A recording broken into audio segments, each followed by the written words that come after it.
Imagine a bustling city street filled with people moving about their daily lives. Cars honk, conversations flow, and the sun is shining brightly. Now, picture a situation where someone suddenly collapses in the middle of the sidewalk. In this moment, the bystander effect can come into play, a social phenomenon that illustrates a curious aspect of human behavior.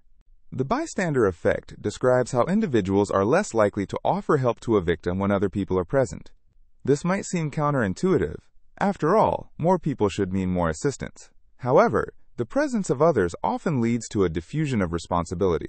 People may assume someone else will step in to help, and as a result, they hesitate or even ignore the situation entirely. This phenomenon was notably studied following a tragic incident in New York City in 1964, when a young woman named Kitty Genovese was attacked outside her apartment building. Despite being heard calling for help by several neighbors, no one intervened. This shocking case fueled research into the bystander effect, revealing how our societal response can sometimes hinder action in critical moments. Imagine yourself in a crowded park where a child accidentally falls off a swing and starts to cry. With dozens of people within sight, you might think someone else will rush to comfort the child, and you hesitate. This momentary pause is often enough for the situation to escalate, as time ticks by with little action taken. In a different scenario, if you were the only person nearby, you might spring into action without a second thought. The situation feels more personal. The responsibility of helping seems to fall squarely on your shoulders. The bystander effect is influenced by several factors. One significant factor is social influence, where people look to the behavior of those around them to determine how to act. If they see others standing still, they might reason that there's no reason to intervene because it doesn't seem urgent. Conversely, if one person steps forward, it can create a ripple effect. The moment someone acts, others might follow, breaking the silence of inaction. Another important aspect is the ambiguity of the situation. Sometimes an emergency might not be immediately clear. For instance, if someone appears to be arguing with another person, bystanders may hesitate to intervene, unsure if it's a dispute or a potential threat. This uncertainty can lead to a paralyzing effect where observers do nothing due to fear of misunderstanding the situation or overreacting. You might have encountered situations like this in movies or television shows, where the presence of a crowd culminates in spectators merely watching. While it makes for thrilling drama, it also reflects reality. Consider a scenario where someone trips and falls, and instead of rushing to help, you find others pulling out their phones to record the event. This social phenomenon can blur the line between empathy and entertainment, sparking conversations about personal responsibility in public spaces. Educational programs and campaigns aim to combat the bystander effect and encourage proactive behavior. They emphasize the importance of taking action, regardless of how many people are around. One effective strategy is to point directly to someone and ask for help, such as saying, "You in the red shirt, please call for assistance." This approach turns the individual into the focal point for action, reducing the likelihood of hesitation. In our own lives, it's important to reflect on the moments we might have witnessed similar situations. Perhaps we have felt that tug of uncertainty or rationalized inaction because we thought help was on the way. It can serve as a reminder to pay attention to our instincts and prioritize compassion, acting quickly to aid others when necessary. Moreover, social scenarios shape how we learn behaviors about helping. Those who witness acts of kindness are often inspired to replicate similar actions in their lives. Communities that foster supportive environments, where mutual aid is encouraged, can combat the bystander effect effectively. When we cultivate a culture of care, people may feel more confident stepping forward when they see someone in need, transforming bystanders into active supporters. In conclusion, the bystander effect illustrates a complex interplay between our social environments and individual behaviors. By understanding its dynamics, we can better navigate situations where our instincts to help are challenged by social inertia. Every community has the potential to nurture active helpers, turning moments of indecision into opportunities for compassion and support. Whether on the street, in a park, or at work, the choices we make in these moments can profoundly impact those around us. Remember that a single action can inspire a wave of help, fostering a world where kindness prevails. In everyday life, the phenomenon known as the diffusion of responsibility can be observed in various situations, often in a group setting. This concept suggests that when individuals are part of a larger group, they are less likely to take action because they assume others will step in. It's a fascinating psychological occurrence that plays a significant role in how we behave in social contexts. Imagine you are at a crowded event, and someone suddenly collapses. In that moment, the people around might look at each other, seeking guidance before reacting. Each individual may feel a sense of reluctance to act, believing that someone else will surely take charge. This collective hesitation can lead to a situation where no one steps forward, which can have serious consequences. This behavior can be partly explained by the idea of social comparison. People often look around to gauge how others are reacting. If no one else appears concerned or is taking action, individuals may interpret this as a signal that the situation is not urgent or that intervention is unnecessary. This creates a cycle where responsibility is spread out among the group, leading to inaction from everyone involved. A classic example of this phenomenon was the tragic case of Kitty Genovese in the 1960s. Kitty was attacked outside her apartment in New York City, and despite her cries for help, multiple witnesses chose not to intervene or call the police. They were all part of that mental calculation, thinking that since others were present, someone else would surely take responsibility.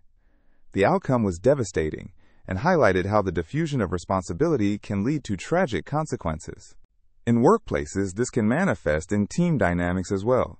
For instance, during a group project, one member might notice a problem that needs addressing.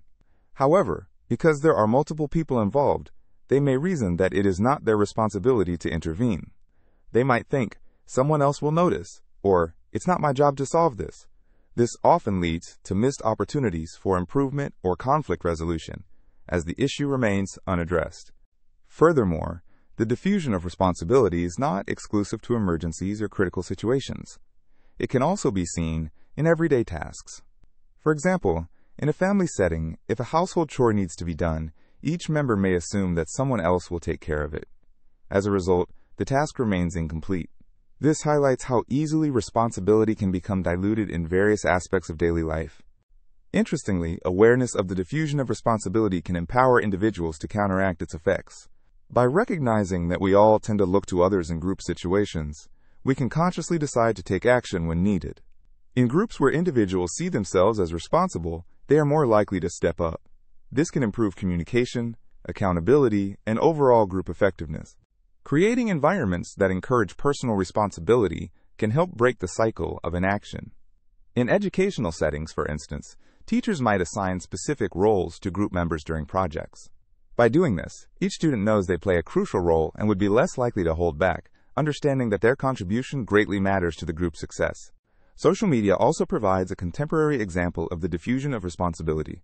Online, it's common to witness people sharing posts about social issues without taking proactive steps in the real world. While raising awareness is important, simply liking or sharing a post can give individuals the feeling that they've done their part. This digital disengagement might lead to collective inaction on significant societal issues. To combat this tendency, fostering a sense of community can be incredibly valuable. When individuals feel a personal connection to others in the group, they may be more inclined to take responsibility. Sharing personal stories, building trust, and encouraging open communication can create an atmosphere where everyone feels empowered to contribute.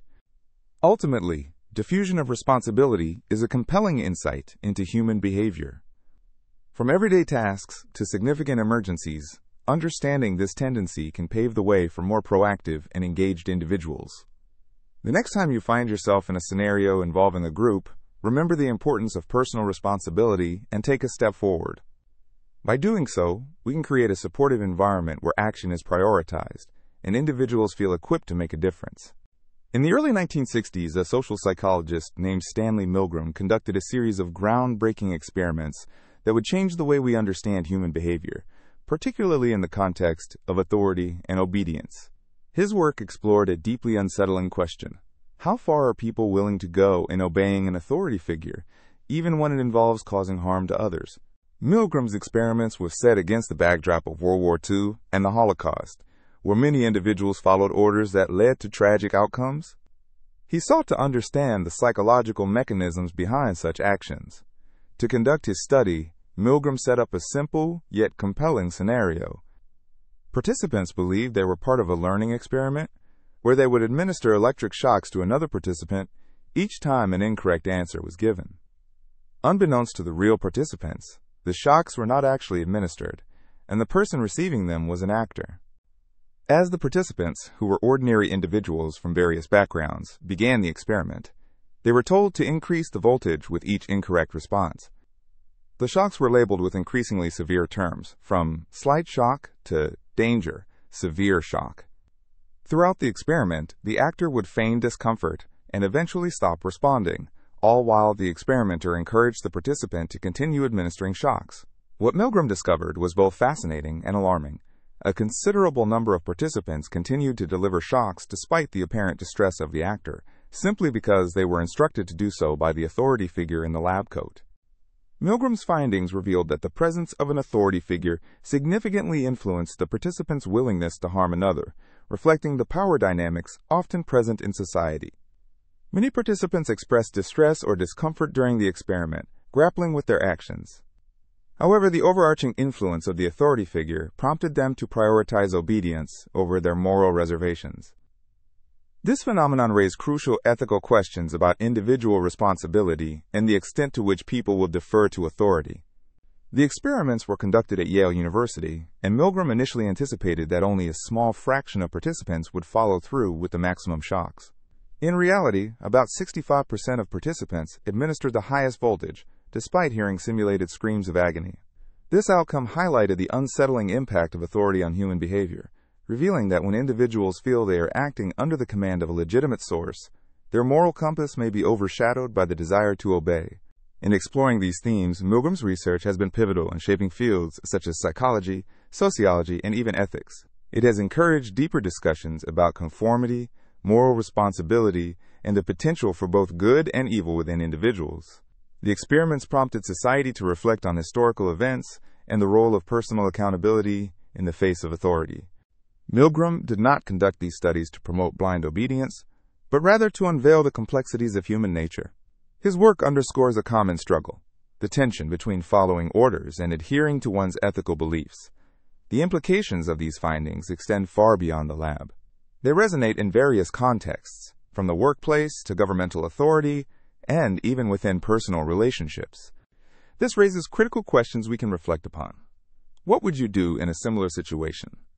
Would the presence of an authority figure sway your decision-making process? Milgram's study serves as a powerful reminder of the need for ethical considerations in our actions, encouraging a balance between obedience and moral judgment. As we consider Milgram's findings, we must also recognize the lessons they impart about our responsibilities to one another. When faced with authority, it is vital to retain our moral judgment and critically evaluate the requests being made of us. The experiments invite each of us to consider our own values and the strength of our convictions in the face of external pressures. In reflecting on Milgram's experiment, one can see parallels in everyday situations, such as the workplace, where authority figures might ask employees to meet unrealistic demands, or in healthcare settings, where professionals must navigate complex ethical decisions. The balance between following directives and ensuring ethical integrity is a challenge many face, hearkening back to the lessons learned from Milgram's work. Ultimately, Stanley Milgram's exploration of obedience invites a deep examination of human nature. It compels us to consider the moral implications of our actions and the extent to which we should allow authority to dictate our behavior. By understanding these dynamics, we can work toward fostering environments where ethical decision-making is prioritized, and individuals feel empowered to question orders that conflict with their values, contributing to a more compassionate and responsible society. By studying the lessons drawn from Milgram's experiments, we cultivate self-awareness and the capacity for critical thinking, both essential components in an increasingly complex world. His findings serve not only as a historical insight, but as a call to action to nurture our moral compass, reminding us of the responsibility we share toward each other, regardless of situational pressures or authority structures. In the early 1950s, social psychologist Solomon Asch conducted a series of experiments that would shed light on a fascinating aspect of human behavior: conformity. Asch was curious about how individuals would respond to group pressure, especially when the majority of a group was clearly incorrect. His experiments have become a cornerstone of social psychology and provide insightful perspectives on human nature and social dynamics. The setup of each experiment was simple yet revealing. Groups of participants were brought into a room, with only one person being a true participant. The rest were confederates, or actors, who were in on the experiment. The true participant believed everyone was genuine, creating an environment ripe for social influence. Each participant was asked to partake in a vision test, where they were to judge which line on one card matched the length of a line on another card. At this point, the Confederates provided their answers first, often choosing the wrong line, even when the correct answer was glaringly obvious. The true participant, witnessing the unanimous error from the group, faced a dilemma. Would they trust their own perceptions or align their response with the group to maintain harmony? The results were striking. A significant number of participants conformed to the group's incorrect answers at least once, despite having the correct judgment. What was particularly compelling was the psychological mechanisms at play. Many participants reported feelings of discomfort and uncertainty when they disagreed with the group. This discomfort arose from the fear of being ridiculed or ostracized, demonstrating how powerful social influences could be. Asch's experiments revealed various layers of conformity. Some individuals conformed because they genuinely doubted their judgment and believed the group might possess more information. This is known as informational social influence. Others conformed simply to fit in, known as normative social influence. They placed a higher value on group acceptance over objective correctness. The findings prompted Asch to explore the factors that influenced the likelihood of conformity. He discovered that certain conditions heightened or reduced the tendency to conform. For instance, when participants were given the opportunity to write down their answers privately, conformity rates dropped significantly. This indicated that the pressure to conform was less potent when individuals felt their judgments could remain confidential. Asch also examined the size of the group and its impact on conformity. Interestingly, he found that the presence of one or two dissenters dramatically reduced conformity pressure. When even a single Confederate gave the correct answer, it provided the true participant with a sense of reassurance, encouraging them to stand by their own judgment. The implications of Asch's work extend far beyond the laboratory. They can be observed in various social contexts, from the workplace to classrooms, and even on social media platforms. For instance, peer pressure among teenagers often demonstrates a strong tendency to conform to group behaviors, sometimes leading them to make choices that conflict with their values or judgment. In the workplace, conformity can foster teamwork, but it can also lead to groupthink, where the desire for harmony or conformity results in irrational decision-making.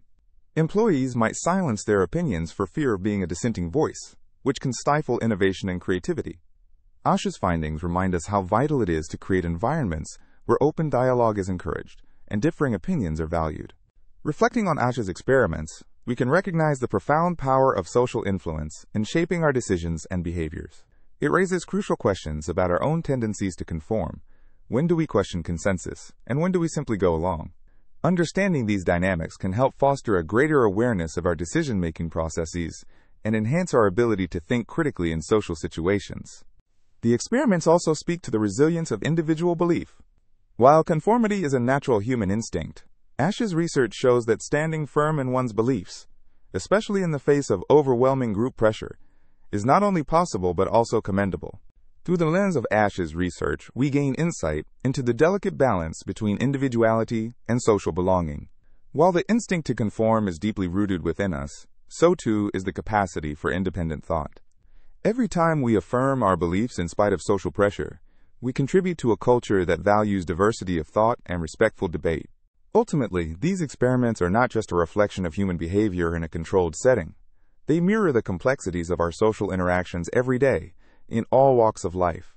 Understanding the dynamics of conformity helps us navigate our social realities with greater awareness, empowering us to lead lives aligned with our true values and beliefs, rather than simply succumbing to the expectations of those around us. Through this knowledge, we can foster healthier communities, workplaces, and relationships, where each voice matters and every perspective is welcome. The Hawthorne Effect refers to an intriguing psychological phenomenon where individuals alter their behavior in response to being observed. This effect emerged from a series of studies conducted at the Hawthorne Works factory in the 1920s and 1930s, where researchers sought to understand the relationship between working conditions and productivity. While they anticipated that changes in the physical environment would lead to variations in employees' output, they discovered something unexpected. It was the awareness of being observed that significantly impacted workers' performance. Imagine you're in a classroom, participating in a study about learning styles. The moment you know that someone is watching you closely, you might start to pay more attention, raise your hand more frequently, or even modify your behavior in subtle ways, perhaps to appear more engaged or knowledgeable. This heightened awareness can lead to increased effort, better performance, and altered habits, all driven by the simple fact that someone is paying attention to you. One essential aspect of the Hawthorne Effect is that it highlights the power of observation.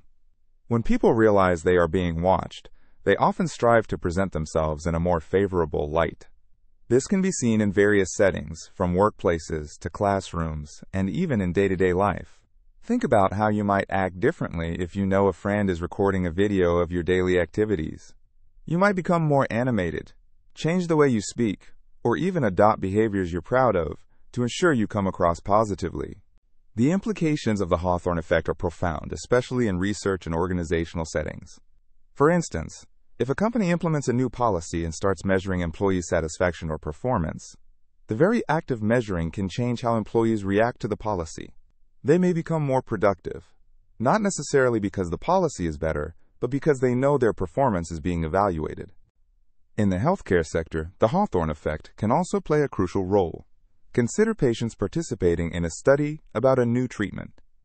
If they know they are being observed by healthcare professionals, they might adhere more closely to the prescribed regimen, resulting in better outcomes. The mere presence of monitoring can influence individuals to act in a way that aligns with the expectations of others, demonstrating the potent interplay between observation and behavior. However, the Hawthorne Effect also raises questions about the reliability of data collected under observation. Researchers must consider how the awareness of being watched might skew results. For example, if a researcher is evaluating how people respond to a training program, the knowledge that they are being studied could lead participants to perform at levels that do not reflect their typical behavior. This potential bias reminds us that genuine behavior can often be hidden beneath curated responses. This effect is not limited to formal studies. In everyday life, people are likely to modify their actions when they sense they are in the spotlight. Think about the last time you were at a gathering. If someone was taking pictures, you might have posed differently, consciously smiling or standing taller. This change, while seemingly mundane, demonstrates the underlying psychological principle of the Hawthorne Effect. Individuals also experience this phenomenon differently, depending on various factors. Some may thrive under observation, finding motivation to elevate their performance, while others might feel anxious or self-conscious, resulting in decreased engagement. This variance emphasizes the subjective nature of our responses to being watched and highlights the complexity of human behavior. Interestingly, the Hawthorne Effect can even be observed in educational environments. When teachers observe students closely during a lesson, students often become more attentive and engaged. They might ask more questions or participate more actively in discussions, influenced positively by the attention they receive. In turn, this interaction can create a dynamic learning environment where both students and educators benefit from mutual observation. The Hawthorne Effect also brings to light important aspects of leadership and management.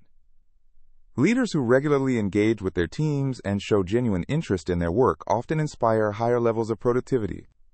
Employees may feel more motivated to excel when they see that their efforts are acknowledged and appreciated. Here again, the act of observation fosters a sense of accountability and involvement that drives better outcomes. From a broader psychological standpoint, the Hawthorne Effect underscores the human desire for recognition and validation. Many people strive for connection and approval, which can manifest in their behavior when they know someone is watching.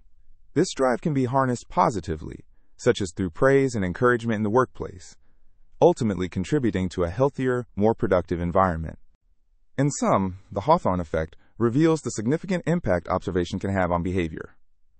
It highlights the intricate relationships between attention, performance, and engagement across various contexts. Understanding this phenomenon allows us to appreciate the dynamics of human behavior and recognize that sometimes, simply observing can lead to incredible changes in how individuals act. By acknowledging the influence of observation in our lives, we can foster environments that encourage authentic growth and improvement, making the most of the inherent power of awareness in shaping human actions. The Pygmalion Effect is a fascinating psychological phenomenon that shows how higher expectations can lead to improved performance. It gets its name from a Greek myth in which a sculptor named Pygmalion created a beautiful statue that he loved so much that he wished for her to come to life. is deep admiration and high expectations for the statue manifested in something extraordinary. This effect can be seen in many aspects of life, from education to the workplace, and even in personal relationships. Let's start with the classroom. Imagine a teacher who believes that each of their students has the potential to excel. This teacher communicates their confidence through their words and actions. They may offer more challenging assignments to students and provide them with more positive feedback. As a result, students feel empowered and motivated. They start to believe in their capabilities and often rise to the occasion. Conversely, if a teacher holds low expectations, they might overlook a student's strengths and talents. This can lead to a self-fulfilling prophecy where the student does not perform to the best of their abilities, simply because someone didn't believe in them. In the workplace, the Pygmalion Effect can create a ripple of positivity. When managers convey high expectations for their team, employees often respond with greater effort and enthusiasm. For example, if a supervisor expresses confidence in a worker's ability to take on a leadership role, that employee may start to seek training opportunities, take on additional responsibilities, and ultimately prove themselves worthy of the promotion. On the flip side, if a manager believes a worker is not capable of handling complex tasks, that worker may begin to doubt their own abilities and settle into a lower performance level, fulfilling a cycle of underachievement.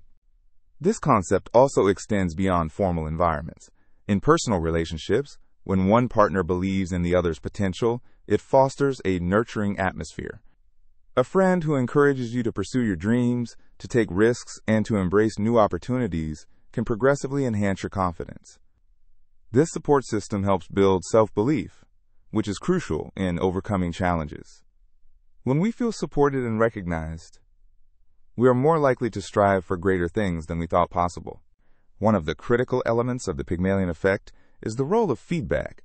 Positive reinforcement plays a significant part in how we perceive our capabilities. If children or employees receive constructive feedback that highlights their strengths, they are more likely to take ownership of their work, persist through difficulties, and strive for improvement. This serves as a powerful reminder of the influence of supportive encouragement in our lives.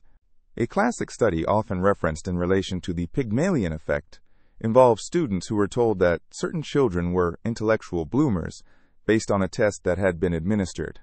In reality, those students were randomly selected. However, by the end of the school year, those children showed significant improvement compared to their peers, illustrating how the mere belief in potential can unlock abilities and drive performance. This research highlights the importance of expectation in shaping reality and underscores the power that beliefs hold. It is essential to recognize that setting high expectations does not mean putting undue pressure on individuals. Instead, it's about instilling a belief in them that they can achieve greatness. This might mean encouraging an artist to explore a new style or prompting a writer to finish that novel they have always wanted to write. By creating an environment filled with encouragement and upliftment, one fosters an atmosphere where innovation and excellence can thrive. A crucial aspect of the Pygmalion Effect is awareness of our biases and expectations. We must strive to be mindful of how our beliefs about others may subconsciously influence their performance. Embracing a mindset that focuses on growth can help break stereotypes and lead to greater accomplishments. For instance, when coaches encourage athletes with strong affirmations, those athletes often push past their limits, shattering personal records. The belief in their potential fuels their perseverance and sparks new levels of achievement. The implications of the Pygmalion Effect can be vast. In society, when communities embrace the potential of their members, social upliftment can occur. Building programs aimed at fostering talent and encouraging inclusivity can lead to increased opportunities for all. This effect transcends individual cases, creating a broader impact where people feel seen, validated, and inspired to aim higher. Ultimately, the Pygmalion Effect teaches us that how we perceive potential, both in ourselves and in others, can change the course of our lives. When we elevate expectations, we not only inspire ourselves, but also those around us. Embracing this philosophy can lead to breakthroughs, creativity, and interconnected support. It beckons us to recognize that within every one of us lies the ability to grow and produce extraordinary outcomes, fueled by the faith that we are capable of excellence. So whether in your personal life, education, or career, remember the powerful role that your expectations and beliefs can play in elevating performance and unlocking potential. Keep encouraging others, and you might just witness the wonders that unfold. The halo effect is a fascinating cognitive bias that influences the way we perceive and judge other individuals. Imagine stepping into a room and immediately feeling drawn to someone standing there. Maybe they have a warm smile, a confident posture, or simply a welcoming presence. This initial positive impression can, in many cases, shape our opinions about their other traits and characteristics, often regardless of evidence to the contrary. Let's explore this with an example. Consider two candidates being interviewed for a job. One candidate arrives looking polished and well-groomed, confident in their demeanor. The other may not have the same appearance or charisma. Even though both candidates might have similar qualifications, it is likely that the interviewer will unknowingly favor the first candidate. This is the halo effect in action.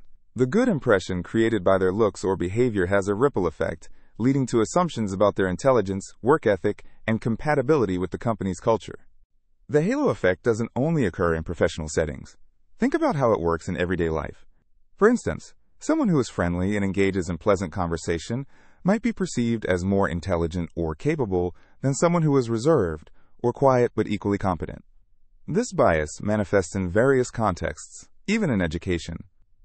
Teachers might have more favorable assessments of students who are polite and eager to participate, believing that these traits also correlate with academic ability, even when the data might suggest otherwise. Interestingly, the halo effect can work in reverse as well. If someone makes a poor first impression, maybe they seem rude or disinterested, we might overlook their positive qualities or achievements later on. It becomes a challenge to recognize their true abilities, because our judgment is clouded by that initial encounter. An example of this reversal can be seen in social situations where someone might misinterpret a person's silence as aloofness. In reality, that individual might simply be shy or introverted, yet we often let our initial impressions dominate our overall perspective. The implications of the halo effect extend into various fields, such as marketing and branding. One common strategy is to associate a product with celebrity endorsements. When a popular figure promotes a brand, their positive public image can impart a halo to the product itself. This is why many people might trust or choose a specific brand merely because it is linked to a successful or admired person. The celebrity's appeal can blind consumers to potential flaws in the product. Additionally, the halo effect can shape interpersonal relationships significantly. In friendships or romantic partnerships, we may become biased by initial positive experiences, causing us to overlook or downplay any negative behavior. For example, a partner who expresses love and affection can often be forgiven for small neglectful actions, as these positive feelings create a halo that shields them from criticism. Conversely, if initial encounters are tainted by negativity, it can be challenging to see the positive traits someone brings to the table. How do we combat the halo effect in our daily interactions? First, awareness is key. Simply recognizing that this bias exists can help us take a step back and evaluate people based on a broader perspective rather than just their initial impressions. Making an effort to seek out and consider more information can provide a clearer picture of someone's capabilities, values, and behaviors. Another helpful technique is to practice empathy. By putting ourselves in someone else's shoes, we can better appreciate their experiences and the complexities of their character. For instance, meeting someone who appears unfriendly might prompt us to consider their circumstances rather than make a judgment based solely on their demeanor. Perhaps they are having a challenging day, or they have faced personal struggles that affect their interaction. The halo effect serves as a reminder of the inherent biases we all possess. Our initial impressions can profoundly shape our thoughts and feelings about others, often in ways that are not justified. Understanding this bias allows us to refine our perceptions and develop more nuanced, fairer judgments of those we encounter. Rather than allowing a single trait to define our impressions, we can engage with the full spectrum of personality and behavior that every individual possesses. In conclusion, the halo effect is a powerful example of how one characteristic can influence our overall perception of someone. Whether it's in job interviews, classrooms, social settings, or while shopping, our brains often make quick judgments based on first impressions. By acknowledging this tendency, we can challenge ourselves to look deeper, foster more meaningful connections, and overcome the limitations of our own biases. This shift in perspective not only enriches our relationships, but also enhances our understanding of the diverse personalities that people embody. Each encounter presents an opportunity to recognize the complexity within every individual and appreciate the nuanced qualities that contribute to the human experience. The placebo effect is a fascinating phenomenon that occurs when a person experiences a real improvement in their health after receiving a treatment that has no therapeutic value. This could be a sugar pill, a saline injection, or even a sham procedure. The remarkable aspect of the placebo effect is that it highlights the power of belief and the mind's ability to influence our physical state. Imagine a patient who has been struggling with chronic pain. During a clinical trial, they are given a pill that they believe is a powerful painkiller, but it is actually just a harmless sugar pill. Despite knowing that the pill has no medicinal properties, the patient may start to feel a decrease in their pain. This relief isn't imaginary. It results from the body's physiological response to the belief that they are receiving an effective treatment. The origins of the placebo effect can be traced back to early medical practices. Historically, healers used various rituals and confounding treatments to reassure patients. These methods often fostered a belief that the treatment would work, leading to positive outcomes. Over time, scientists began to study the placebo effect in a more systematic way, leading to significant insights about its role in modern medicine. One well-known study that illustrates the placebo effect involved patients with knee osteoarthritis. Participants in the study were divided into two groups. One received real surgery to repair damaged cartilage, while the other underwent a sham procedure in which no actual surgery was performed. Astonishingly, both groups reported similar improvements in their pain levels and functionality. The hope and belief in the treatment had a profound impact on their recovery, regardless of whether they received actual surgery or not. The placebo effect goes beyond pain relief. It has been observed in cases of anxiety, depression, and even conditions like asthma. Research indicates that when patients believe they are being treated effectively, their bodies respond in ways that enhance their health. This happens partly due to the release of endorphins, the body's natural pain relievers. Similarly, the belief in a treatment can trigger physiological changes like improved immune response and decreased blood pressure. The brain plays a crucial role in the placebo effect. Neuroimaging studies have shown that when individuals receive a placebo, certain areas of the brain associated with pain perception and emotional processing light up. The anticipation of improvement activates pathways that can lead to the release of chemicals in the brain, which enhance mood and relieve discomfort. One common example of the placebo effect in action is seen with over-the-counter medications. Many of these products boast impressive claims, yet the active ingredients may only play a minor role in their efficacy. When individuals take these medications believing they will help, they often report feeling better. This effect raises interesting questions about the nature of treatment and the importance of patient expectations in medicine. The connection between belief and health improvement also has practical implications for the way healthcare is delivered. Doctors and healthcare providers can foster positive patient outcomes by encouraging beliefs and effective treatment options. This can be achieved through clear communication, expressing confidence in the treatment, and being attentive to a patient's concerns. A healthcare provider's positive demeanor can enhance the therapeutic alliance, thereby amplifying the potential for the placebo effect to take place. However, while the placebo effect can offer real benefits, ethical considerations arise when discussing its use in medical practice. Deceiving patients by providing them with placebos raises questions about trust and informed consent.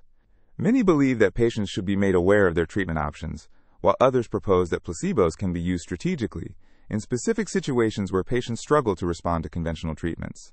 In recent years, researchers have explored the mechanisms underlying the placebo effect more deeply. By studying patients' responses, scientists are uncovering the complex interplay between the mind and body. Understanding this interplay may lead to new strategies for improving patient care, including harnessing belief and expectation to facilitate healing. The field of psychoneuroimmunology looks specifically at how mental processes influence health. It provides insights into how lifestyle factors, such as stress and optimism, can impact the immune system and overall well-being. By improving our understanding of these connections, we can leverage the power of belief not only to enhance the effectiveness of traditional treatments, but also to empower people to take charge of their own health. In summary, the placebo effect is a compelling reminder of the incredible connection between our minds and bodies. It emphasizes that belief and expectation can play a substantial role in health outcomes. As researchers continue to investigate this phenomenon, they uncover valuable insights that could improve patient care, enhance treatment protocols, and offer hope for those in search of healing.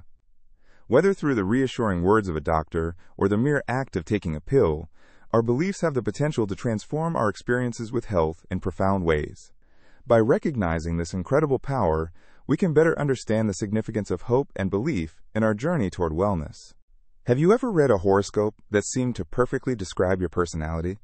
Or maybe you've taken a personality quiz and found that the results resonated with you on a personal level, even though those same results could apply to many others.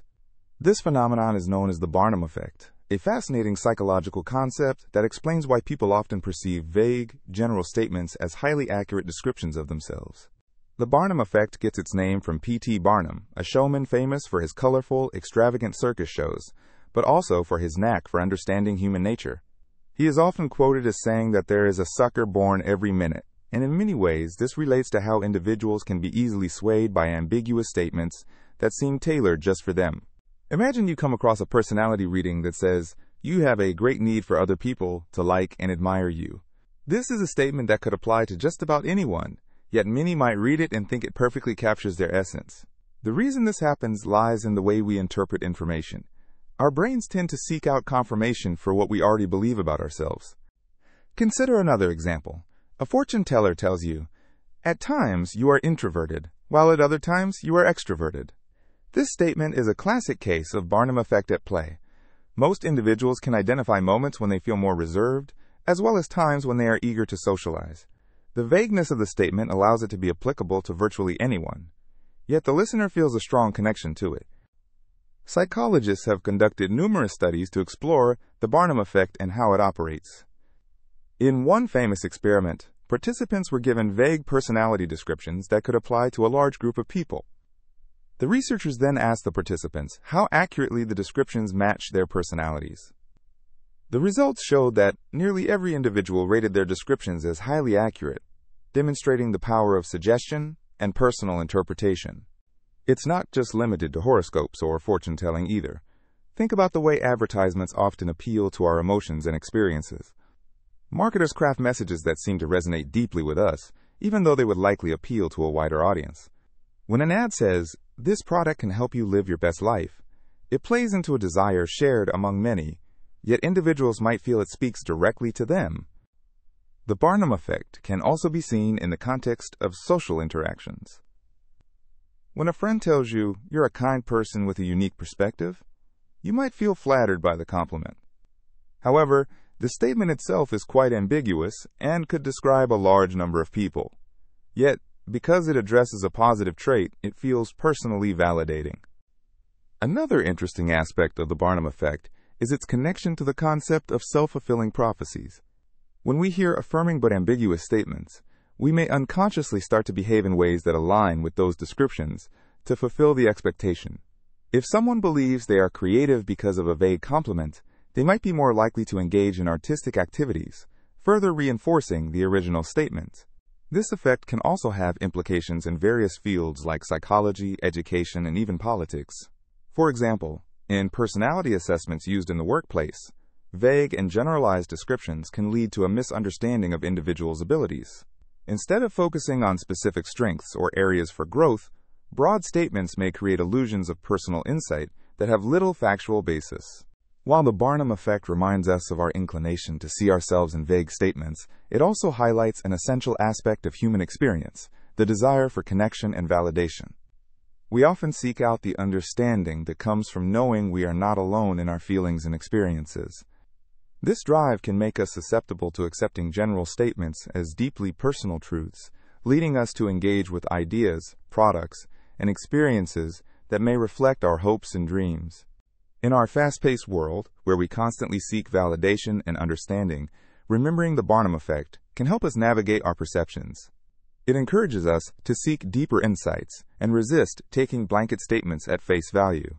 Instead, we can work to gain a clearer picture of who we are through self-reflection, honest feedback from others, and a commitment to understanding ourselves beyond the surface. As we explore this effect, we realize that our minds are powerful instruments. They can be influenced by the vague and general, but they can also seek out deeper meanings and truths. By recognizing the Barnum Effect, we might become more aware of how it shapes our interactions, our self-perception, and our understanding of the world around us. In conclusion, the Barnum Effect serves as an intriguing reminder of the intricacies of human psychology. Our capability to find personal validation in vague statements illustrates both our desire for connection and the way our minds are wired to interpret the world.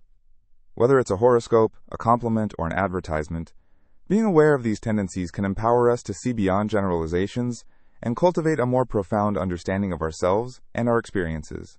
Cognitive dissonance is a fascinating psychological concept that describes the discomfort we often feel when we hold two conflicting beliefs or attitudes. This dissonance can occur in various aspects of life, and understanding it can provide valuable insights into our thoughts and behaviors. Imagine you are someone who values health and well-being. You prioritize eating nutritious foods and engaging in regular exercise. However, on a busy day, you find yourself reaching for a fast food burger and fries. This situation can create a clash between your beliefs about healthy eating and your immediate actions. The discomfort you feel in this moment is cognitive dissonance. This concept was first introduced by the psychologist Leon Festinger in the 1950s.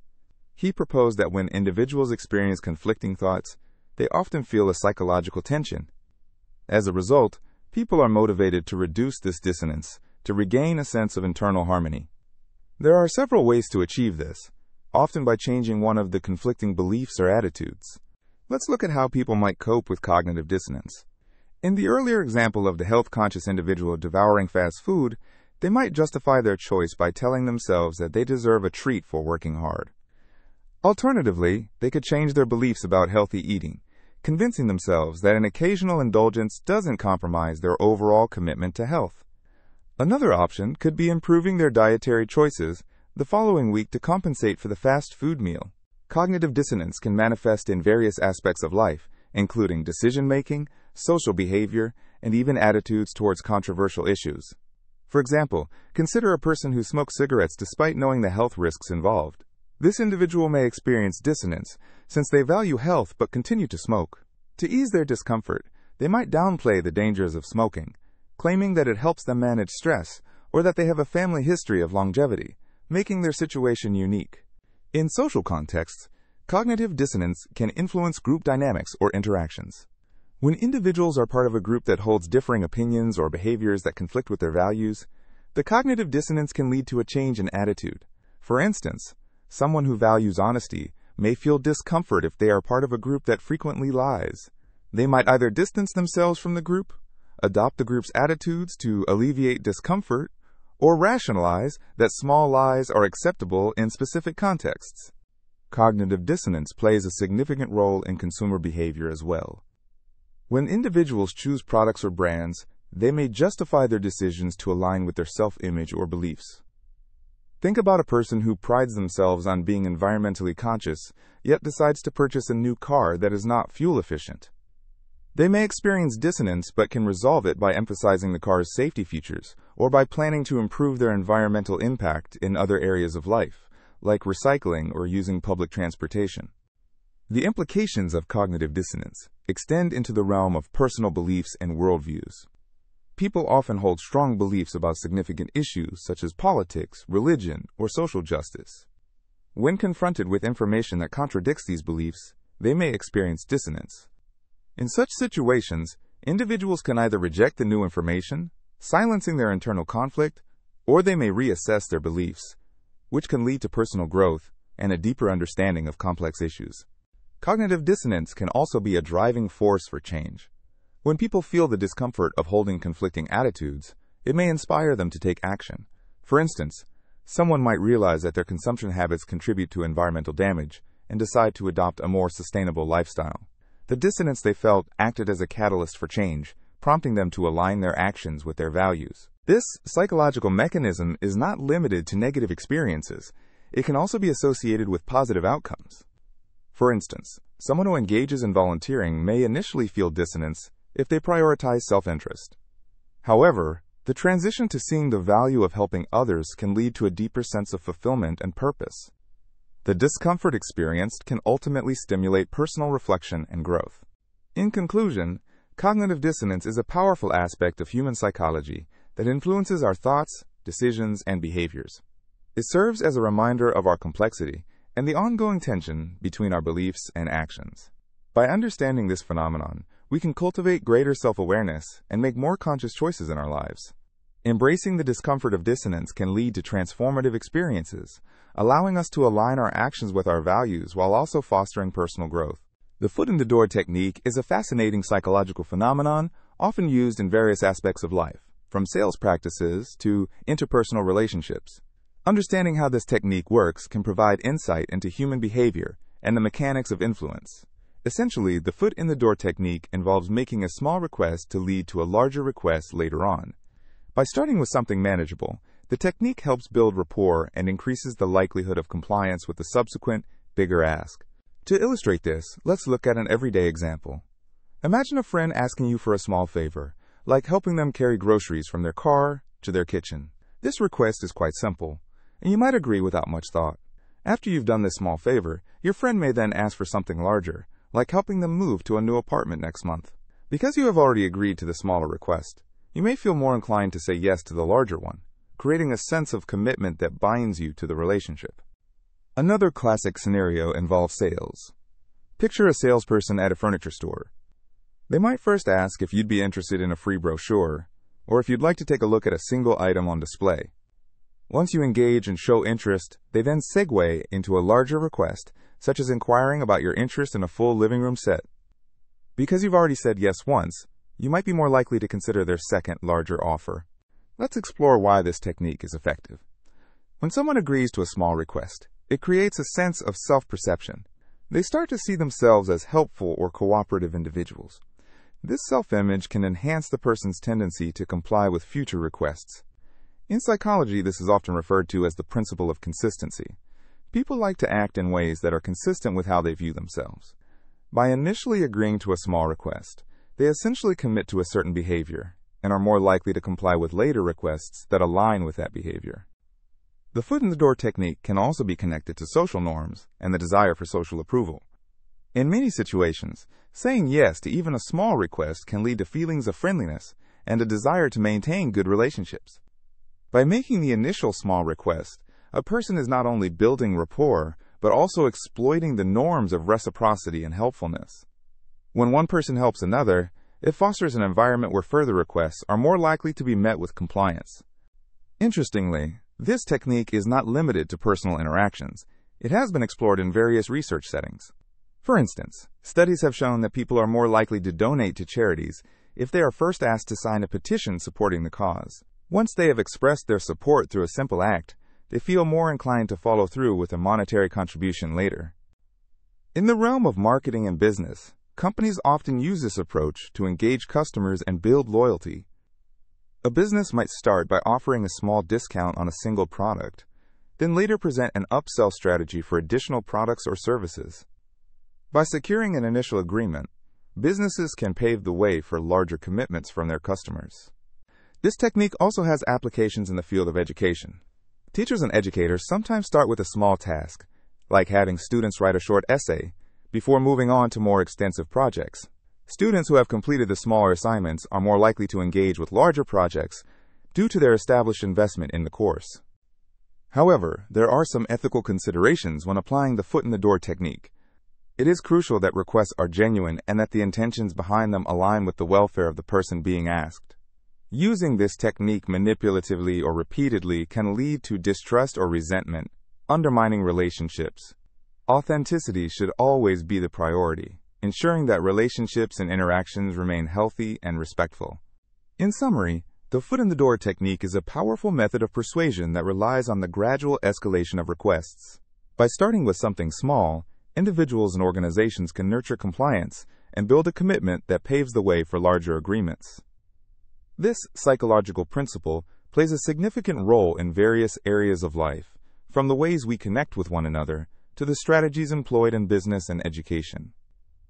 Understanding the dynamics of this technique can enhance our ability to navigate social situations and improve communication in our daily interactions. By recognizing how these small initial commitments influence larger decisions, we can better appreciate the intricate workings of human behavior and cooperation. Imagine you are seeing a friend at a cafe, and during your chat, they mention they need help with something. Now, picture this. Your friend first asks you to do something quite large, like helping them move into a new apartment. You might feel overwhelmed by the size of the ask, and politely decline. Then, surprisingly, your friend follows up with a much smaller request, like asking if you could lend them your car for just a day. You might find yourself more inclined to say yes to this second request. This is a fascinating psychological strategy known as the door-in-the-face technique. The door-in-the-face technique is a negotiation tactic that hinges on the principle of reciprocity, which suggests that people feel obligated to return a favor once they have turned down a more significant request. It is as if the person making the request has set a high anchor with their initial large request. This makes the follow-up smaller request appear even more reasonable and manageable in comparison. Many instances of this technique can be found in everyday life. For example, think of a charity organization calling potential donors. They might first ask you for a substantial contribution, say $1,000. When you decline, they might quickly present a more modest ask, such as donating just $20. Suddenly, that $20 donation feels much more agreeable after having rejected the larger amount. Research has shown that this technique can be quite effective. In studies, participants were asked to donate their time to a volunteering program. Some were first asked to commit a whole day of their time, and after refusing, they were asked if they would donate just an hour. Quite often, participants who turned down the larger commitment ended up agreeing to help for that shorter period. The contrast created by the initial larger request made the smaller request seem significantly less demanding. Another classic example can be found in negotiation settings, such as in the workplace. Imagine a manager needing an employee to work overtime on a project. The manager might first ask the employee to work late every night for 2 weeks. When the employee declines, expressing their concern over personal time, the manager might then pivot and ask, "How about just one night this week?" The employee, having pushed back against the extreme request, may find it easier to acquiesce to the lesser ask. The door-in-the-face technique works well because it plays on human psychology. It relies on the guilt some people feel after refusing an initial, significant request. They may feel a sense of social obligation. The larger request creates a sense of discomfort, which can spur them to agree to a smaller, more reasonable ask to balance the scales. This technique is not limited to personal interactions. It can also be seen in sales and marketing. For example, consider a car dealership. A salesperson might first show you a high-end model with all the extra features that's well beyond your budget. When you express that it's too much, they then steer you toward a mid-level model that is much more affordable. By initially presenting the more expensive option, the mid-level model appears much more reasonable and attractive. Even in academia, students can use this technique when seeking favors from professors. A student might begin by requesting a substantial extension on an assignment, knowing that it may be met with a firm no. Afterward, they might respectfully ask for just an extra day, making that request seem much more feasible after the initial larger ask is turned down. Employing the door-in-the-face technique does not require manipulation. It is simply an acknowledgement that people have a preference for compromise and negotiation. The key here is to frame your requests in a way that allows them to see the second request as a favor rather than a demand.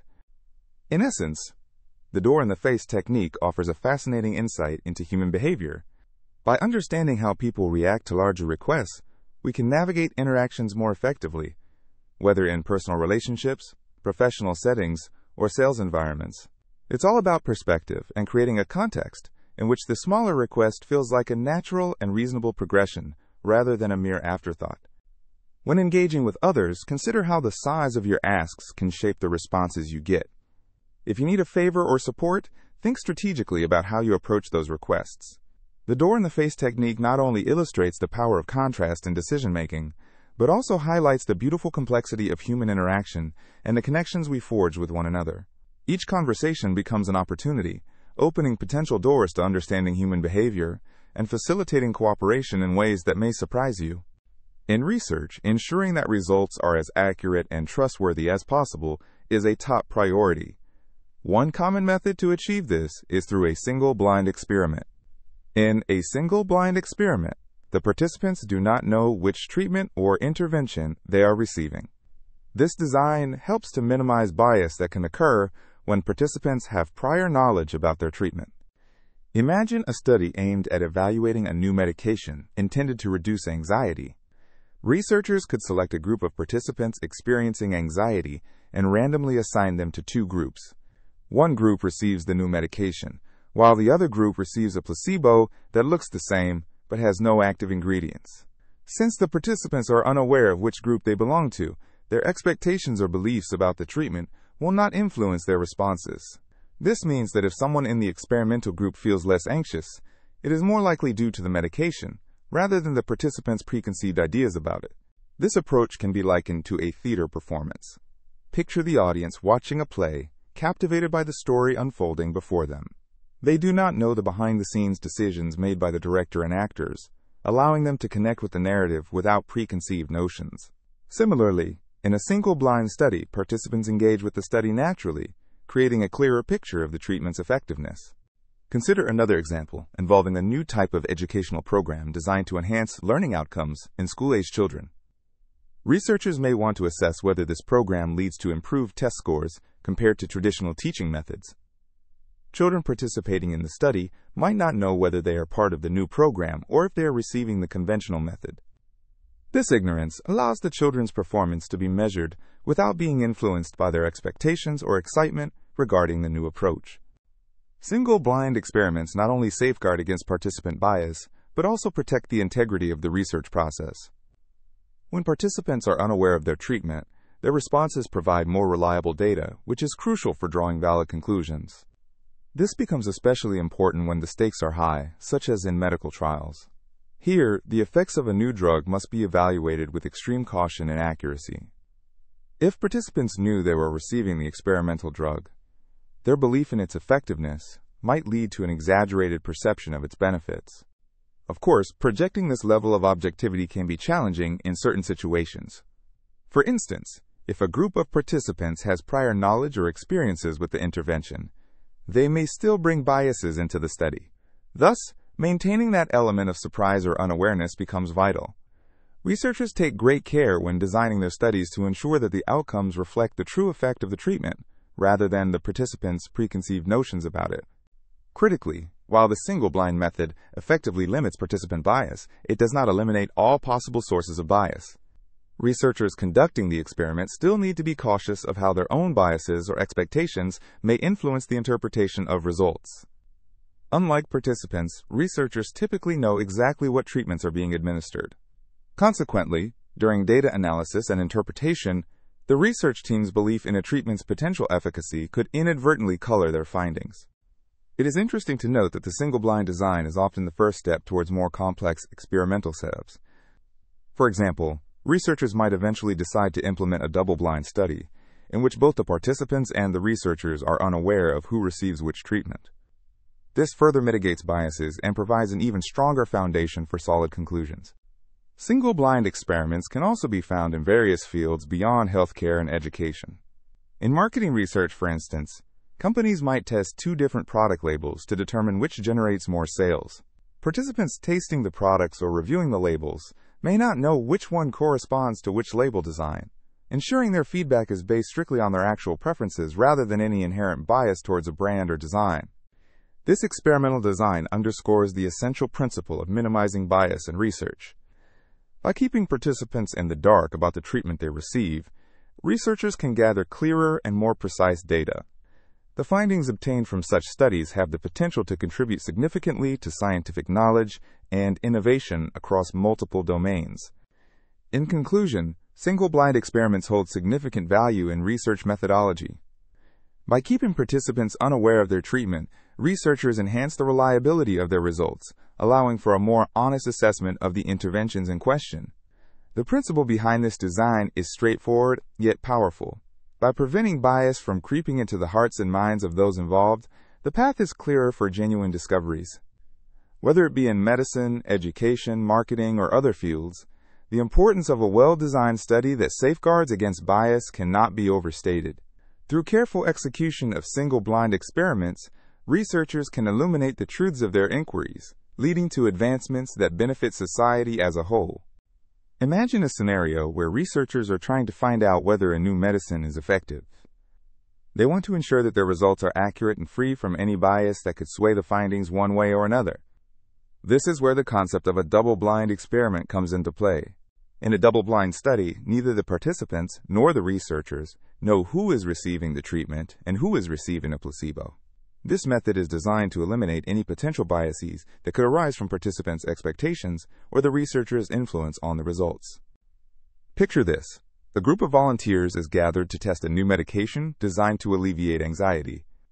Half of the participants will receive the actual medication, while the other half will receive a placebo, which looks identical but has no active ingredients. The key here is that the participants have no idea whether they are taking the real treatment or the placebo. This helps to ensure that their responses are genuine, based solely on the effects of the treatment, rather than the expectations of receiving a medication. At the same time, the researchers conducting the experiment are also kept in the dark about which participant is receiving which treatment.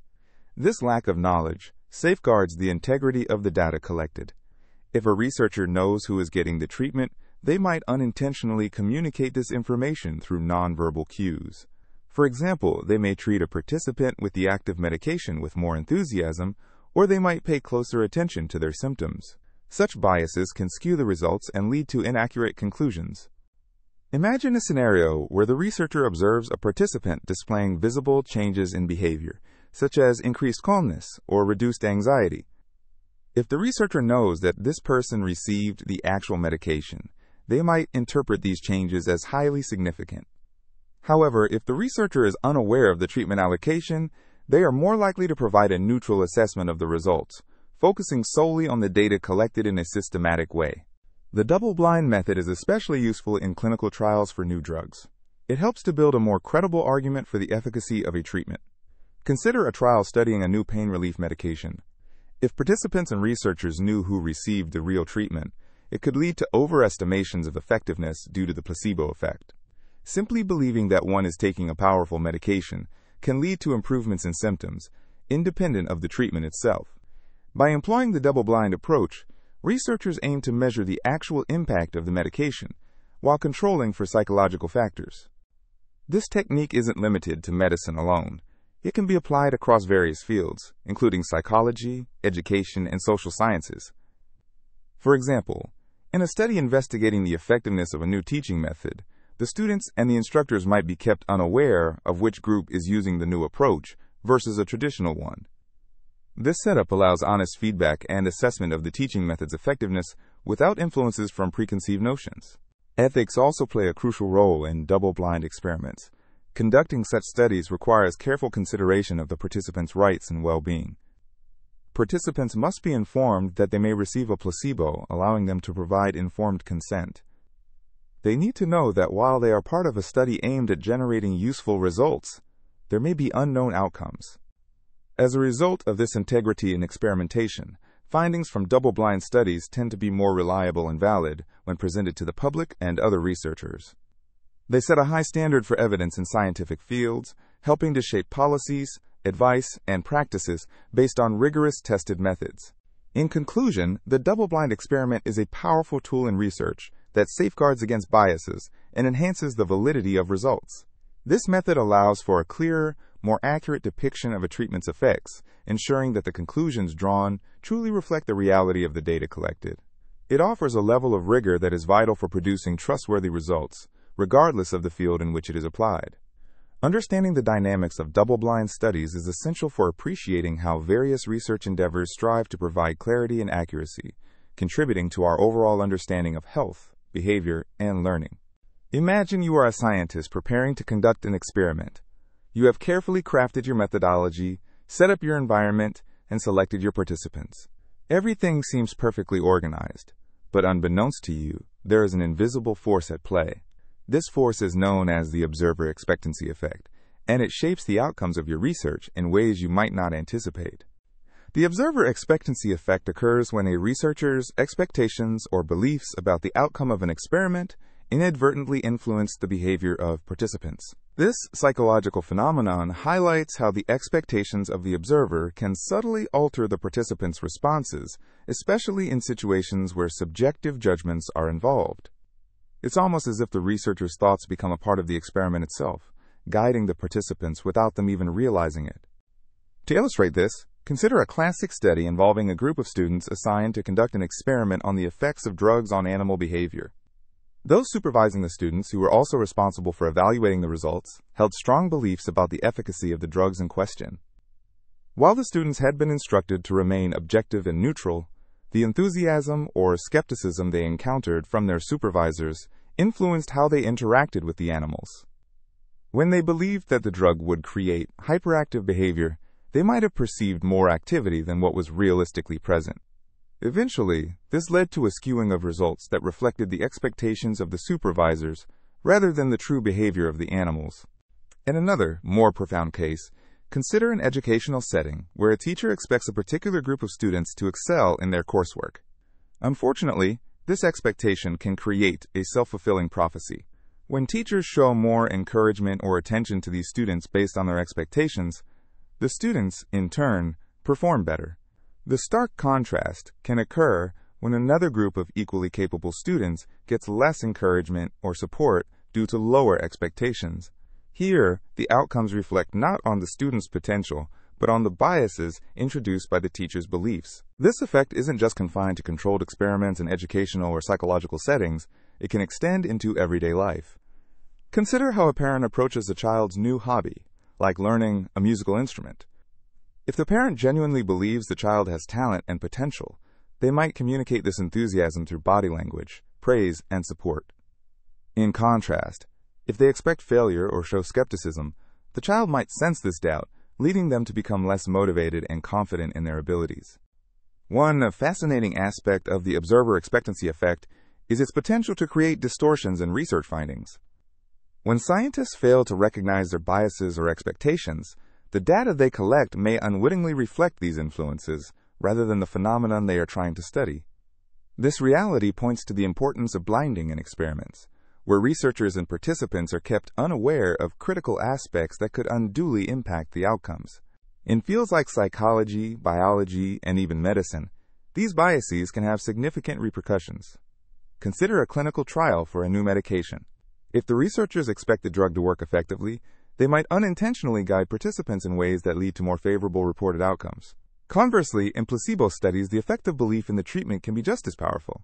If participants are convinced that they have received the treatment, their body's response can significantly mimic the expected results, further complicating the researchers' understanding of the drug's real effects. The implications of the observer expectancy effect stretch beyond the conventional boundaries of research. In the realms of interpersonal relationships and workplace dynamics, the same subtle influences can shift behaviors and perceptions. A manager who expects certain team members to take initiative may act more favorably toward them, inadvertently sidelining less favored individuals. This can affect team cohesion and limit the contributions of those who could otherwise excel. In a broader cultural context, consider the impact of societal expectations on various groups. Historical biases and stereotypes have shaped perceptions of capability based on gender, race, or background. These biases can be perpetuated through subtle influences from parents, educators, and even media portrayals. As these expectations subtly influence individual behaviors and community dynamics, they can create cycles that reinforce preconceived notions rather than challenge them. Understanding the observer expectancy effect encourages self-awareness and critical thinking. By recognizing our cognitive biases and their potential impact on others, we can better navigate our interactions and be more conscious of the environments we create. Scientists and researchers can employ strategies to mitigate this phenomenon, such as using double-blind study designs and promoting objective measurement techniques. As we move through the complexities of human interaction and scientific inquiry, the observer expectancy effect remains a powerful reminder that our expectations hold incredible sway. We shape and are shaped by the perceptions we carry, influencing the outcomes in research and life in ways that are often invisible yet profoundly impactful. By cultivating an awareness of this dynamic, we can aim to foster environments that inspire possibility rather than constrain potential, paving the way for more authentic outcomes that reflect reality. Social facilitation is a fascinating psychological phenomenon that explores how the presence of others can enhance our performance in various tasks. Imagine you are in a crowded room surrounded by friends or colleagues, and you're about to give a presentation. You might feel a rush of energy from the audience. This feeling can boost your confidence, making you more articulate and engaging. The presence of other people often serves as a motivator, pushing us to perform at our best. This concept is rooted in social psychology, where researchers have explored how our behavior changes in social settings. One of the most famous studies was conducted by Norman Triplett in the late 1800s. He found that cyclists raced faster when they competed against someone else than when they raced alone. This observation led to the formulation of social facilitation theory, which suggests that the mere presence of others can enhance an individual's performance on certain tasks. To understand why this happens, consider how people often feel a heightened sense of accountability when others are watching. When you are in a group, your actions are more visible, and this can create a sense of competition or motivation that encourages people to try harder. A classic example is how athletes often perform better in front of a crowd. The cheers and support can boost their adrenaline and drive them to reach new heights, literally and figuratively. However, the effect of social facilitation is not uniform across all types of tasks. Research indicates that individuals perform better on straightforward or well-practiced tasks in the presence of others. For instance, an experienced pianist may deliver an outstanding performance during a concert with an audience. The applause and admiration can elevate their performance, making it more dynamic and expressive. On the other hand, when the task is complex or unfamiliar, the presence of others can lead to anxiety and reduce performance. Imagine a novice pianist attempting a challenging piece for the first time in front of an audience. The pressure may hinder their ability to focus and play effectively. This intriguing dynamic highlights two important psychological concepts: arousal and evaluation apprehension. Arousal refers to the heightened state of alertness and energy we experience in social situations. This increase in arousal can lead to improved performance on tasks we are good at or comfortable with. On the flip side, evaluation apprehension arises from the fear of being judged or evaluated by others. When individuals believe they are being observed, this apprehension can undermine performance, especially on tasks that require concentration and skill. In everyday life, social facilitation is evident in various situations. Consider a group workout class at the gym. Many people find they can push themselves harder and stay more motivated when surrounded by others who are also working out. The shared energy and enthusiasm create a supportive atmosphere that encourages individuals to strive for their personal best. Similarly, team sports exemplify social facilitation, where players often elevate their performance levels in front of fans, driven by a desire to contribute to the team's success. Interestingly, social facilitation can also extend beyond physical tasks. In academic settings, students often perform better during exams when they are in a room filled with peers. The collective focus and energy can create a stimulating environment that enhances concentration and productivity. Discussing ideas or brainstorming in a group can lead to innovative solutions that one might not achieve when working alone. The implications of social facilitation extend into the workplace as well. In collaborative settings, team members may find themselves motivated to contribute more significantly when they know their colleagues are present. This can foster creativity and innovation, as group dynamics often allow for the exchange of ideas and feedback, leading to higher overall performance. However, it is important to note that not all social settings yield beneficial effects. Heavy social pressure can result in stress, particularly for individuals who are shy or have low self-confidence. The key lies in the balance between the motivational aspects of social presence and the need to mitigate the anxiety that may arise in high-pressure situations.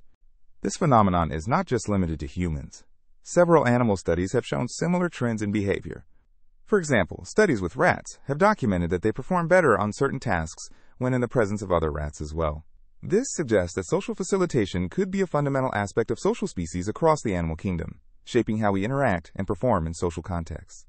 In conclusion, social facilitation illustrates the powerful impact of social dynamics on individual performance. Our tendencies to thrive in the presence of others highlight the importance of social interaction in various aspects of life. From sports to academics and workplace situations, the energy and motivation derived from being around others can enhance outcomes and foster a sense of community. Recognizing the nuances of this concept can help us leverage our social environments to achieve better results, whether in a competitive setting or during collaborative tasks. Understanding how to harness the positive effects of social facilitation may ultimately help us tap into our full potential, fostering an environment that encourages growth and achievement in various aspects of life. The next time you find yourself in a group setting, remember the invisible energy around you and how it can elevate your performance and engagement in the tasks at hand. Social inhibition is an intriguing psychological phenomenon that highlights how the presence of others can impact our performance, particularly when we are engaged in complex tasks. When we know that we are being observed, some people experience a decrease in their performance. This effect is often attributed to the pressure of being watched and the natural tendency to want to meet social expectations. Consider a scenario where a skilled pianist is preparing for a big performance. When practicing alone, they may flawlessly navigate challenging pieces, expressing their talent with ease. However, as soon as an audience appears, anxiety can set in. The pianist might suddenly feel hyper-aware of every note, fearing judgment or critique from those watching. This heightened self-consciousness can lead to mistakes that would not typically happen in solitude.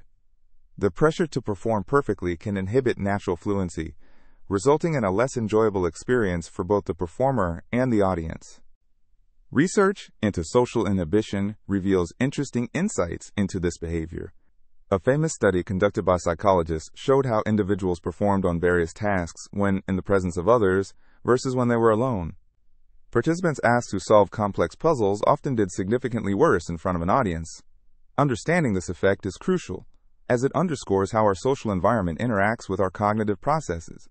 Beyond musicians, this phenomenon isn't limited to the arts.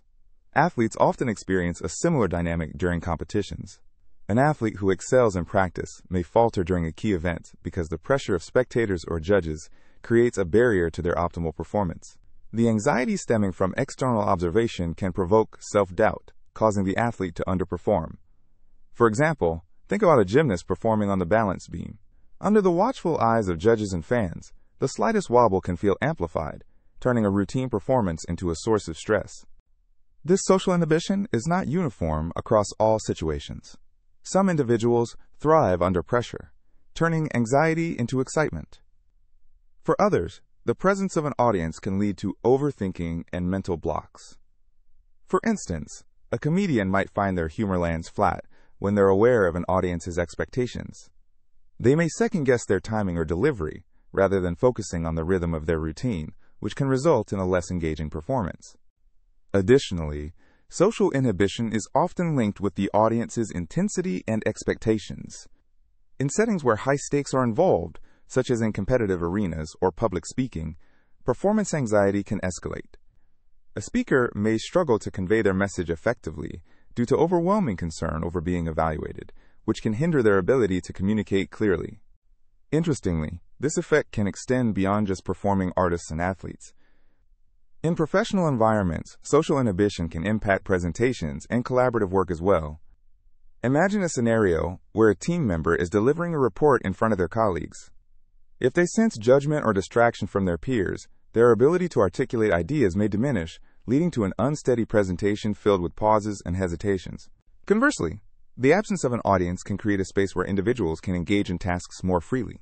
In an environment that feels safe and non-judgmental, creativity can thrive. The ideas can flow, enabling innovative thinking without the fear of being scrutinized. Interestingly, there is an evolutionary perspective on social inhibition. Historically, being part of a social group has been vital for survival. Individuals needed to read social cues and conform to group behaviors to avoid ostracism. This instinctually drives the awareness that comes into play when performing under watchful eyes. The fear of negative evaluation persists. Hence, individuals may default to inhibition in stressful social situations. To cope with the effects of social inhibition, several strategies can be employed. Familiarizing oneself with the audience can create a more comfortable atmosphere. This might involve engaging in smaller group interactions before a larger presentation or performance, which helps build confidence through incremental exposure. Practicing relaxation techniques, such as deep breathing or visualization, can also help alleviate anxiety linked to being observed. Understanding the mechanisms behind social inhibition can also foster empathy. When we witness someone struggling under the scrutiny of an audience, it's essential to recognize this phenomenon at play. Encouraging a supportive environment can help mitigate the negative impact of social observation. In conclusion, social inhibition is a compelling aspect of human behavior, influencing how we perform when others are present. Whether in the arts, sports, or professional contexts, the simple act of knowing we are being observed can shape our actions and outcomes. By recognizing and addressing social inhibition, we can navigate performance scenarios more effectively and create supportive spaces for everyone involved. The Robbers Cave experiment is a fascinating study that explores how groups interact, especially in terms of competition, conflict, and Cooperation. Conducted in 1954 at a summer camp in Robbers Cave State Park in Oklahoma, this experiment involved a group of boys, showcasing behaviors that are often replicated in larger society. This study set out to understand intergroup conflict, the kind of disagreement or hostility that can arise when groups are in competition with one another. Two distinct groups, each made up of 12 boys aged 11 and 12, were formed within the camp. The participants were not aware of the existence of the other group at first, allowing researchers to observe natural group formation without the influence of preconceptions or bias. Initially, the boys bonded within their respective groups, developing a sense of identity and camaraderie. They named themselves the Rattlers and the Eagles, and engaged in various camp activities together. As they bonded, their group identities began to strengthen. The researchers noted that the boys developed their own customs, language, and even flags, enhancing their unity and sense of belonging. However, things changed dramatically once the two groups were introduced. The summer camp was designed for competition, and the boys quickly developed an antagonistic mindset toward one another. They engaged in competitive activities like tug-of-war and baseball, leading to escalating tensions. Researchers observed the boys displaying hostility and derogatory behavior toward the rival group. Names were called, and even acts of sabotage, like stealing flags and property, occurred. This shift dramatically illustrated how quickly group loyalty can evolve into prejudice against others. The behaviors exhibited by the boys during the competitive phase of the experiment highlight a phenomenon all too common in social interactions: how easy it is to view others as competitors rather than fellow humans with shared interests. Interestingly, the experiment took an important turn as it moved into a phase focused on cooperation. The researchers introduced a series of obstacles that required both groups to work together. For instance, they organized activities that necessitated cooperation, like fixing a broken water supply or pulling a truck out of a ditch. The need for collaboration highlighted the advantages of teamwork and shared goals over competition. As the boys engaged in these cooperative challenges, observers noted a significant reduction in hostilities between the groups. Friendships began to form across group lines as the boys worked toward common objectives. They started sharing resources and even mixed during meal times, leading to a more relaxed atmosphere. This transformation showcased social dynamics that are often overlooked: the potential for understanding and collaboration when people are faced with shared challenges. The Robbers Cave experiment effectively illustrates the complexities of human relationships and group dynamics. It shows that competition can easily lead to conflict, whereas cooperation can pave the way to greater understanding and harmony. This lesson is especially important in today's increasingly divided world, where different communities often find themselves at odds. The implications of the Robbers Cave experiment extend beyond childhood behavior. They remind us of the inherent importance of empathy and collaboration in our collective efforts to overcome challenges.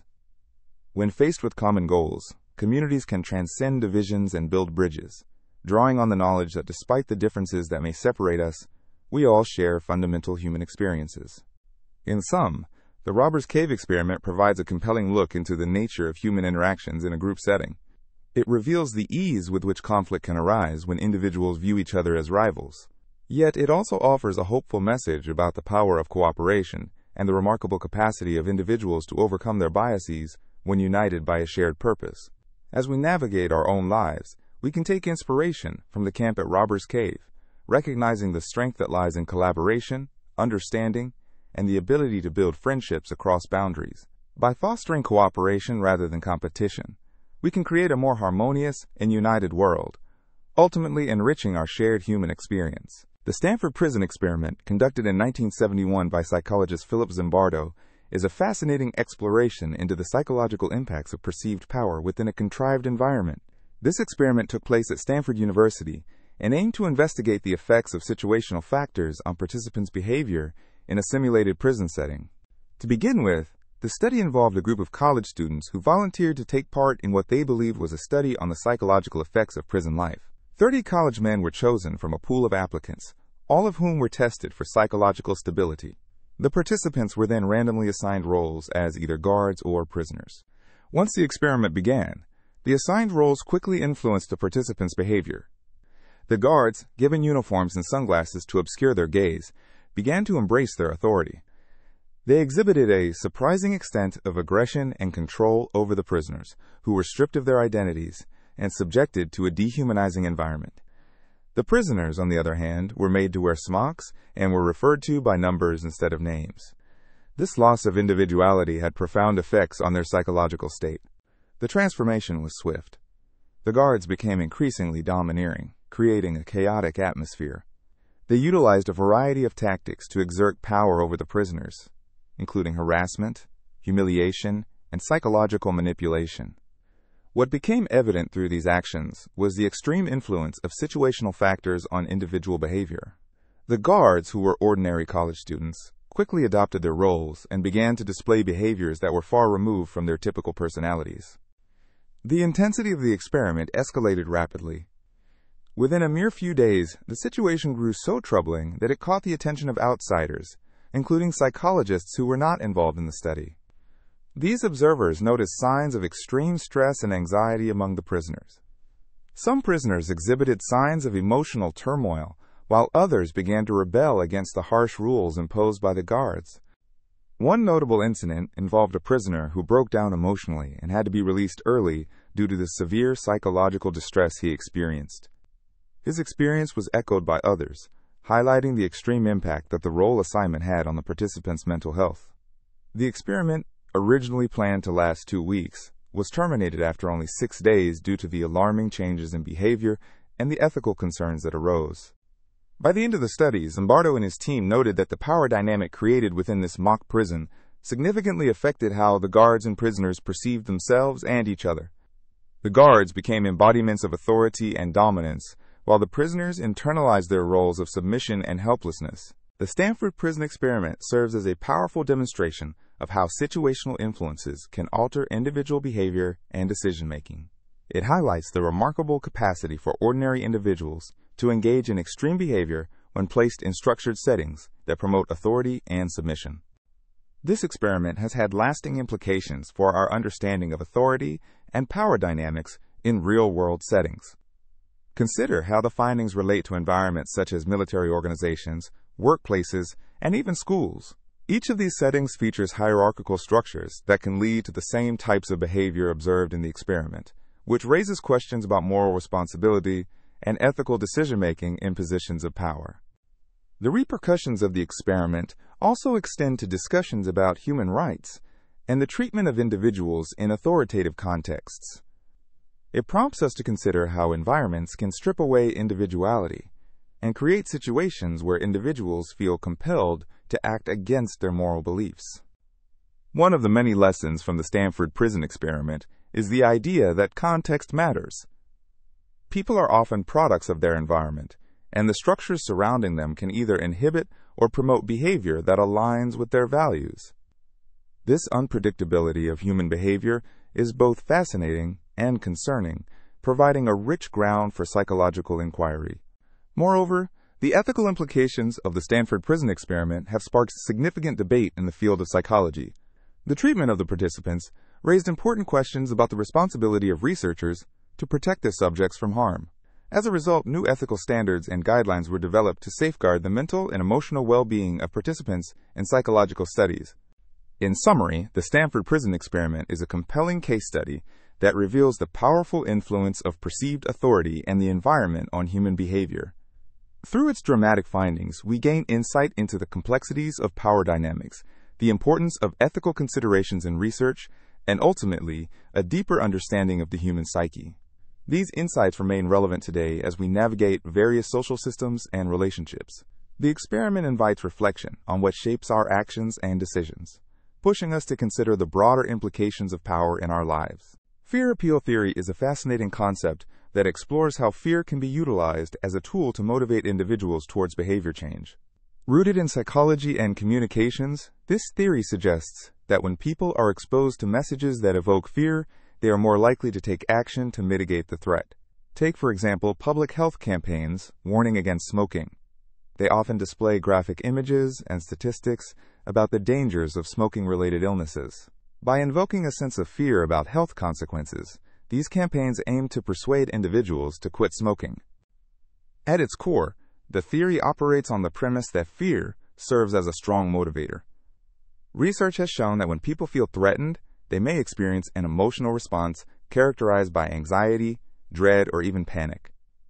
These emotional reactions can lead to a desire to avoid the fearful outcome. However, it is essential to understand that while fear can be a powerful persuasive tool, its effectiveness varies based on several factors. One crucial element influencing the effectiveness of fear appeals is the audience's perception of self-efficacy, or their belief in their ability to take action. Simply scaring someone might not lead to behavior change if they do not feel empowered to act. For instance, if a health campaign uses fear to depict the risks of heart disease but fails to provide practical steps for maintaining heart health, individuals might feel overwhelmed and helpless. Instead of prompting action, the fear instilled could lead to denial or avoidance. Furthermore, the intensity of the fear appeal can impact how the message is received. Extremely high levels of fear can backfire, causing individuals to disengage or reject the message altogether. For example, a campaign that vividly depicts a disastrous scenario may lead some people to feel so distressed that they become defensive and refuse to accept the message. This phenomenon is often referred to as fear paralysis, where the audience, instead of taking constructive action, becomes frozen by anxiety. It is also vital to consider the type of information presented alongside the fear appeal. Research suggests that effective fear-based messages should not only highlight the potential negative consequences of inaction, but should also provide clear, actionable solutions. This balance can ensure that the audience understands the problem and feels equipped to make changes. For instance, a campaign about the dangers of unhealthy eating could show the risk of obesity and associated diseases, while simultaneously offering alternatives, such as healthier food choices and tips for meal preparation. Once again, the impact of fear appeals is further influenced by the context in which the message is received. Different demographics may respond differently to fear-based messages. Cultural background, personal experiences, and even social norms can all play a role in how people interpret fear-inducing information. For instance, younger audiences might be more responsive to social media campaigns that use humor alongside fear, while older audiences might prefer straightforward, serious messaging. Moreover, it's important to recognize that fear appeals can be complemented by other strategies for motivating behavior change. Emotional appeals can be effective when they resonate with personal values and beliefs. Storytelling can create a more profound emotional connection with the audience, making the message more relatable and persuading.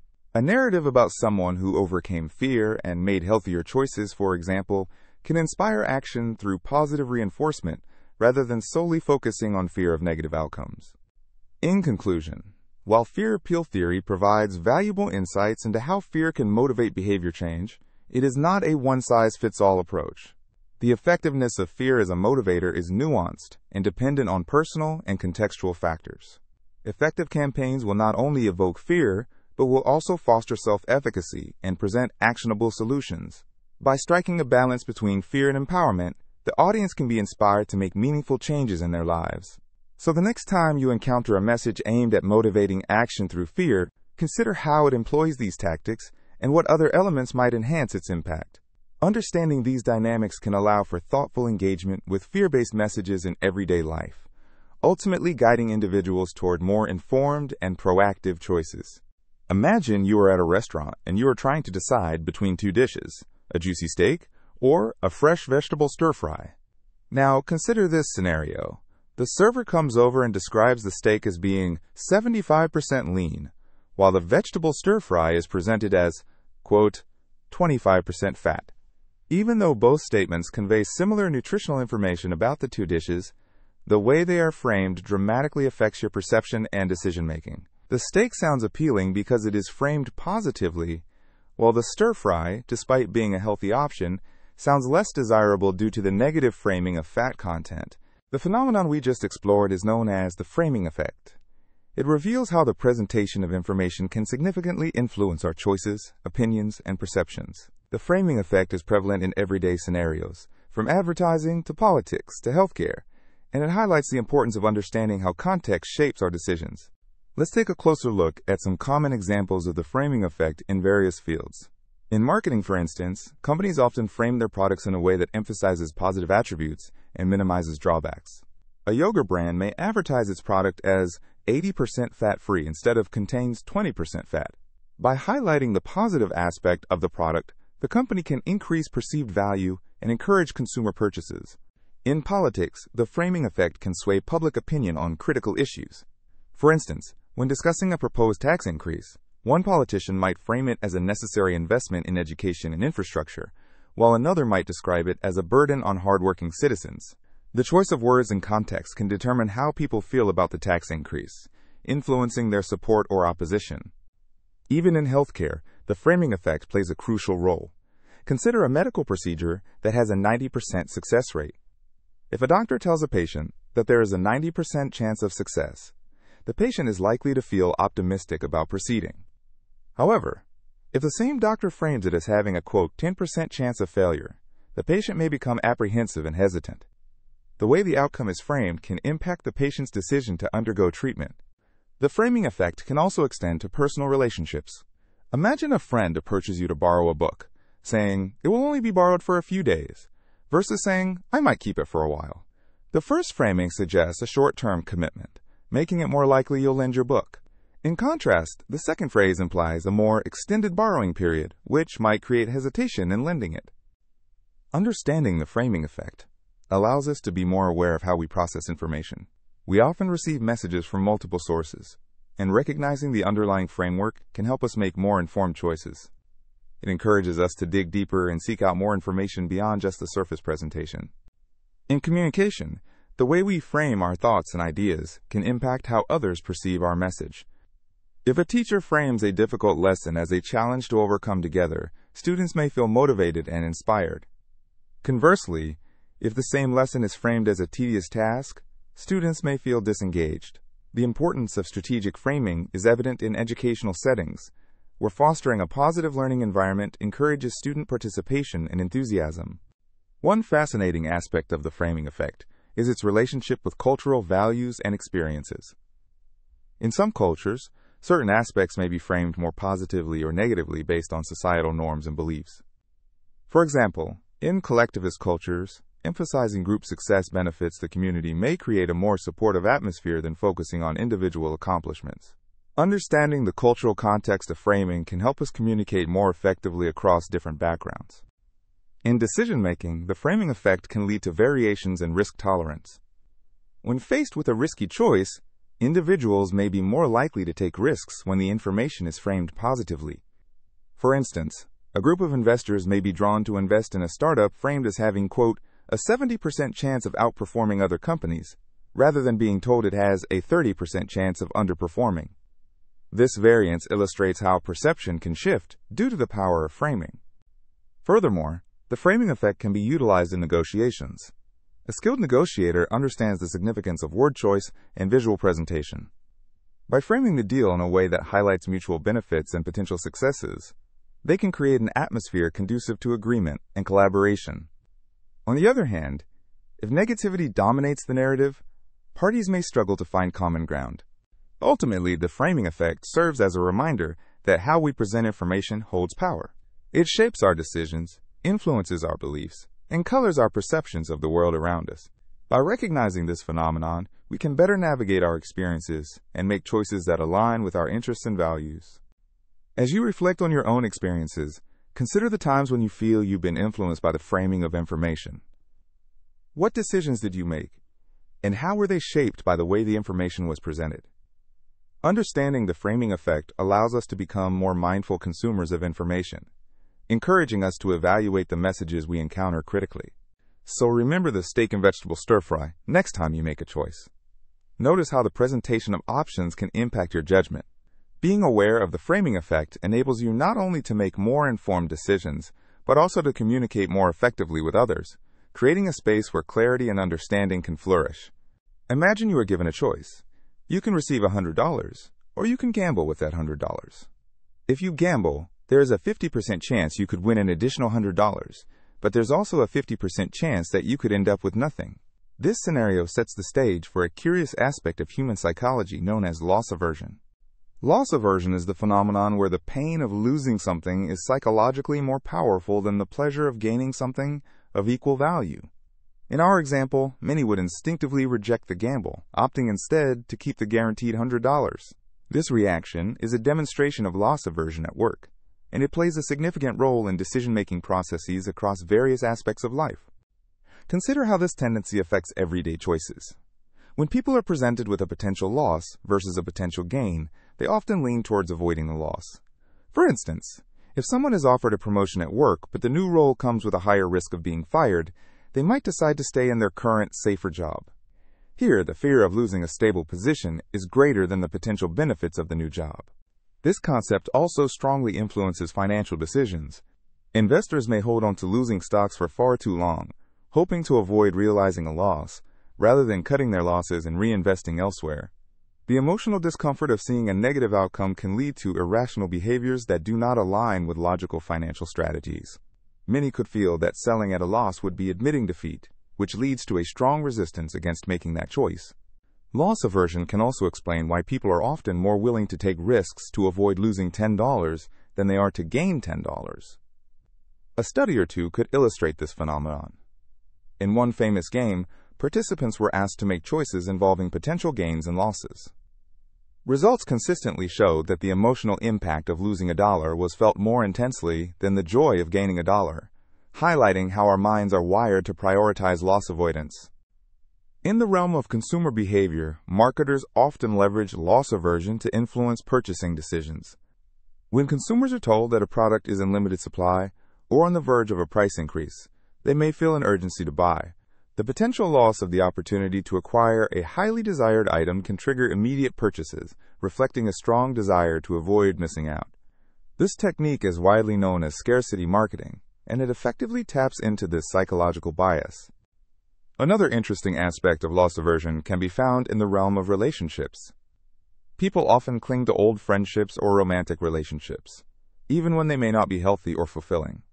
The idea of losing someone familiar can feel more difficult or painful than the prospect of missing out on the potential gains of new connections. This can lead to a reluctance to embrace change, as the cognitive weight of perceived loss overshadows the potential benefits of progression.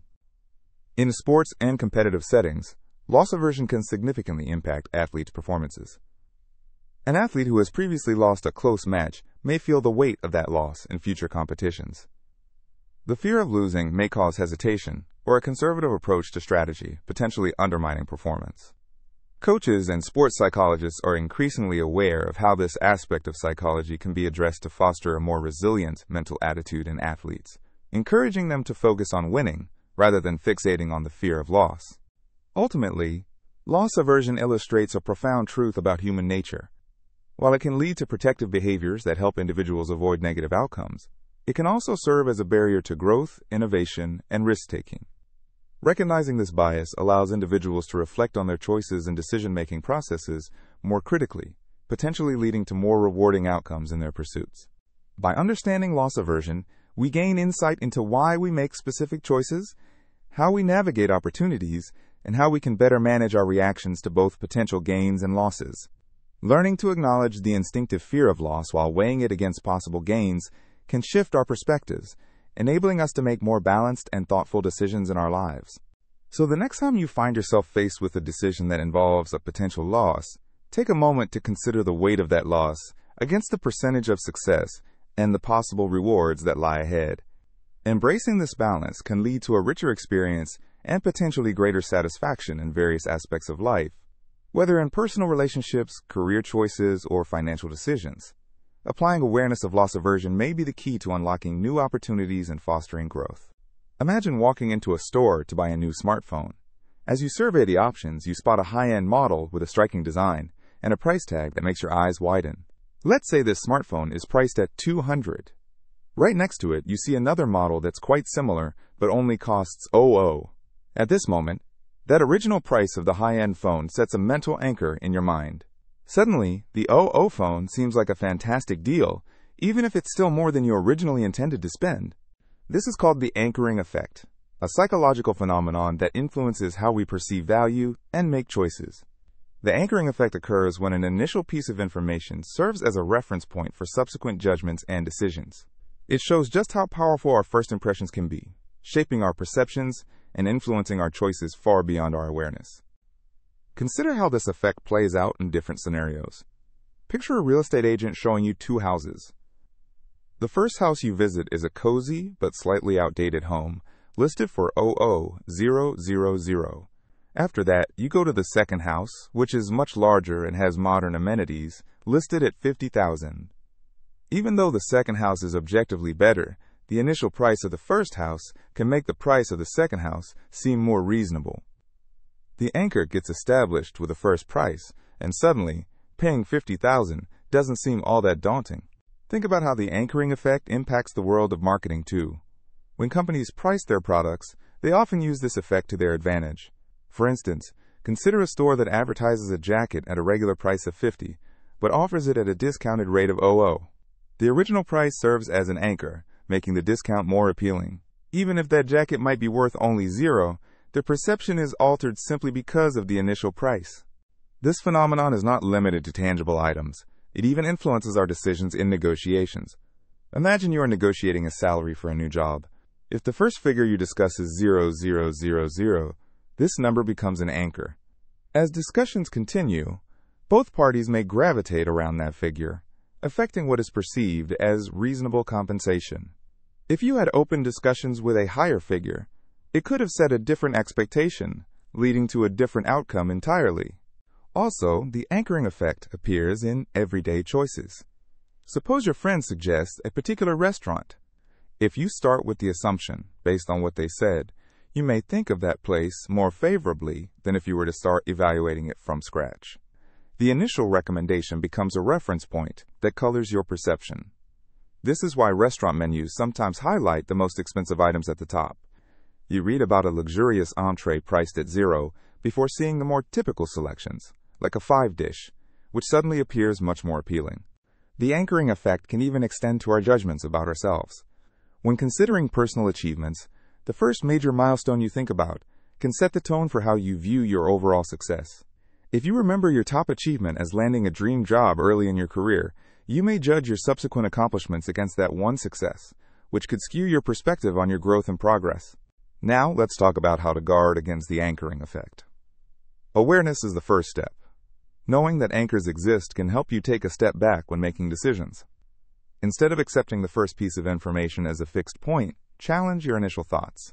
Seek out additional information and alternatives, and give yourself the opportunity to evaluate what truly matters without the influence of an arbitrary anchor. Consider practicing this in daily life. When browsing online for a new book, instead of jumping on the first recommendation that catches your eye, look around. Compare reviews, prices, and different editions.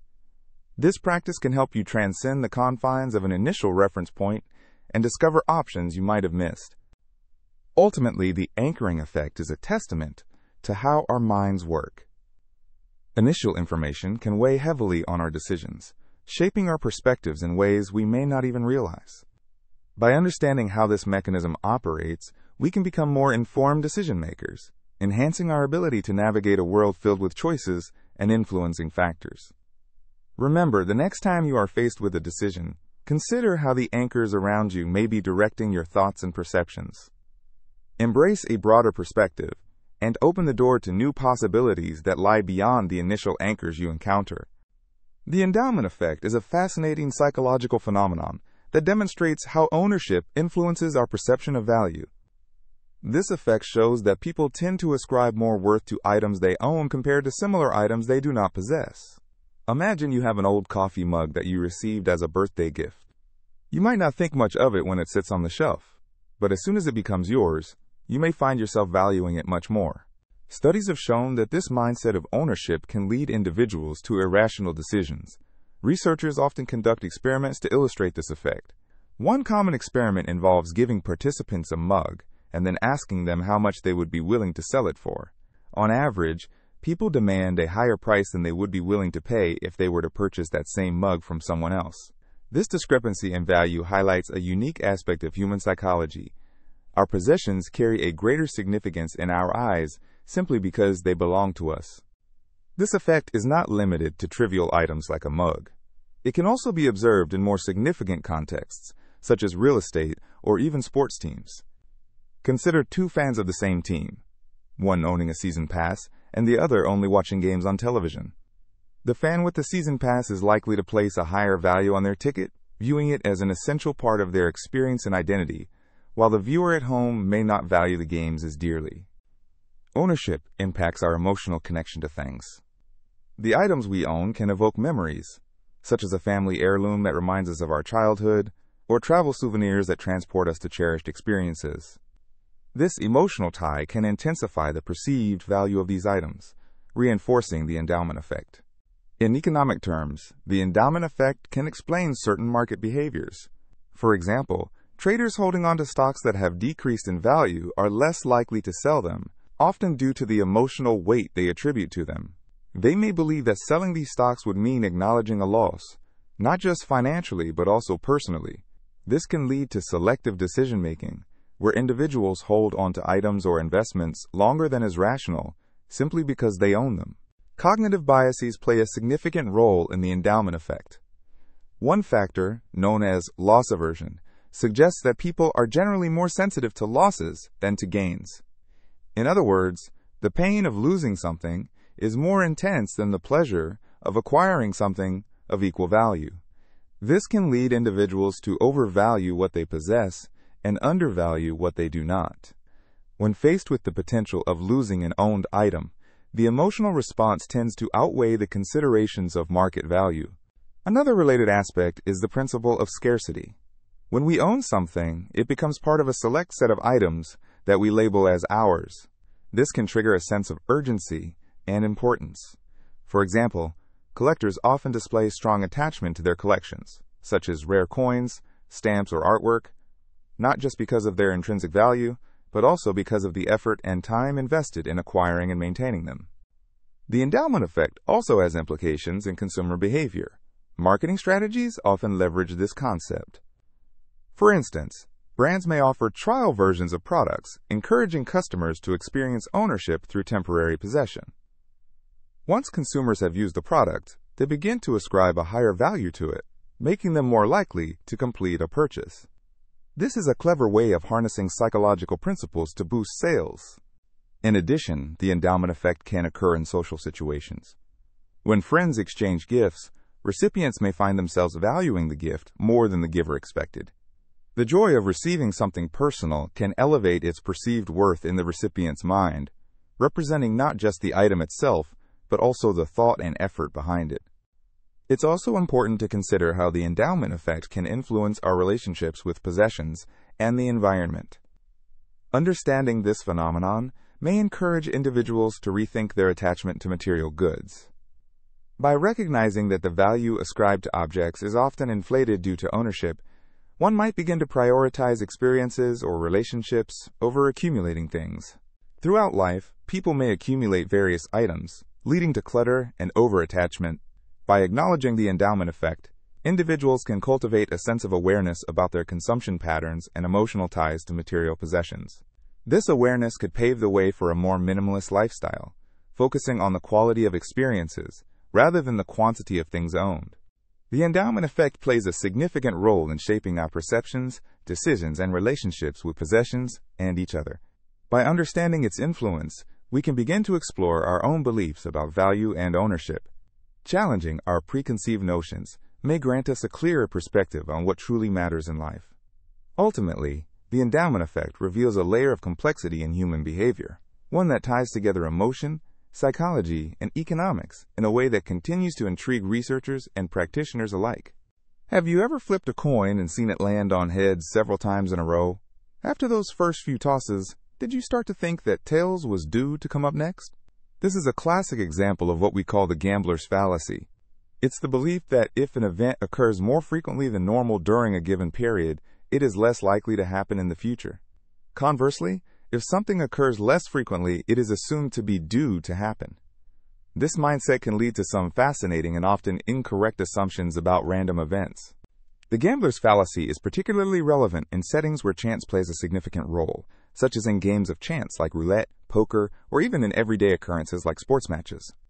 Imagine a roulette player who has bet on red for several spins and watched it win time after time. They might think that black is likely to come up next. In truth, each spin of the roulette wheel is independent of the last. The wheel has no memory. All outcomes have the same probability, regardless of previous results. Let's explore this idea further. Picture yourself at a blackjack table. You notice that the dealer has been showing a lot of low-value cards, and you start feeling that high-value cards must be coming up soon. You increase your bets based on this feeling. This is not just risky. It's based on the fallacious idea that the distribution of cards has been somehow altered by previous cards played. In reality, the deck remains the same and each hand is separate from the last. Now, this fallacy can lead to some very common behaviors in gambling. For instance, some players may become overly cautious after a series of losses. They may think they are on a losing streak and decide to change their strategies, believing that their luck must change to favor them. This can result in a variety of choices, from betting smaller amounts to stopping altogether.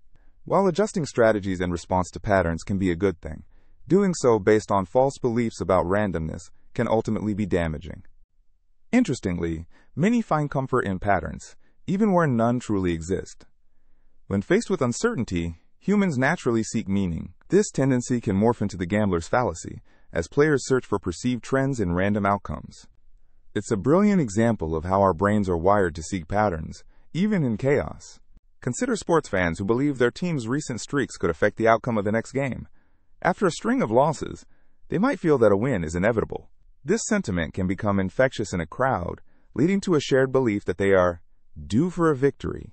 In actuality, each game is an independent event, influenced by countless variables and not necessarily by the prior performance. Even in life beyond gambling, the gambler's fallacy can manifest itself. For example, think about someone who constantly invests in lottery tickets. They may believe that having not won in several weeks means they are closer to a win. The odds remain unchanged, irrespective of previous draws. Each ticket remains as likely or unlikely to win as the last, regardless of any past draws. Breaking free from the chains of the gambler's fallacy requires understanding randomness more deeply. In many cases, the randomness of events, be it flipping coins, drawing cards, or sports results, exists as a series of independent actions. Recognizing this independence is crucial. When we acknowledge that past events do not influence future probabilities, we can make more informed decisions rather than relying on misguided beliefs. In gambling contexts, a clear understanding of odds and probabilities can help mitigate the effects of the gambler's fallacy. An insightful approach is to always remember that in games of chance, the outcomes are entirely independent of one another. This awareness can lead to more rational decision-making and help maintain a healthy perspective on gambling. In sum, the gambler's fallacy serves as both a cautionary tale about human psychology and a reminder of the nature of chance. It highlights how our perceptions can mislead us and influences our behavior in ways we might not realize. By understanding this fallacy, we can navigate the complex interplay between randomness and expectation with a clearer mind, and make choices based on fact rather than fallacy. Whether you find yourself at a casino, betting on a sports game, or simply enjoying a night out with friends, keeping these insights in mind may lead to more enjoyable experiences without the weight of irrational beliefs clouding your judgment.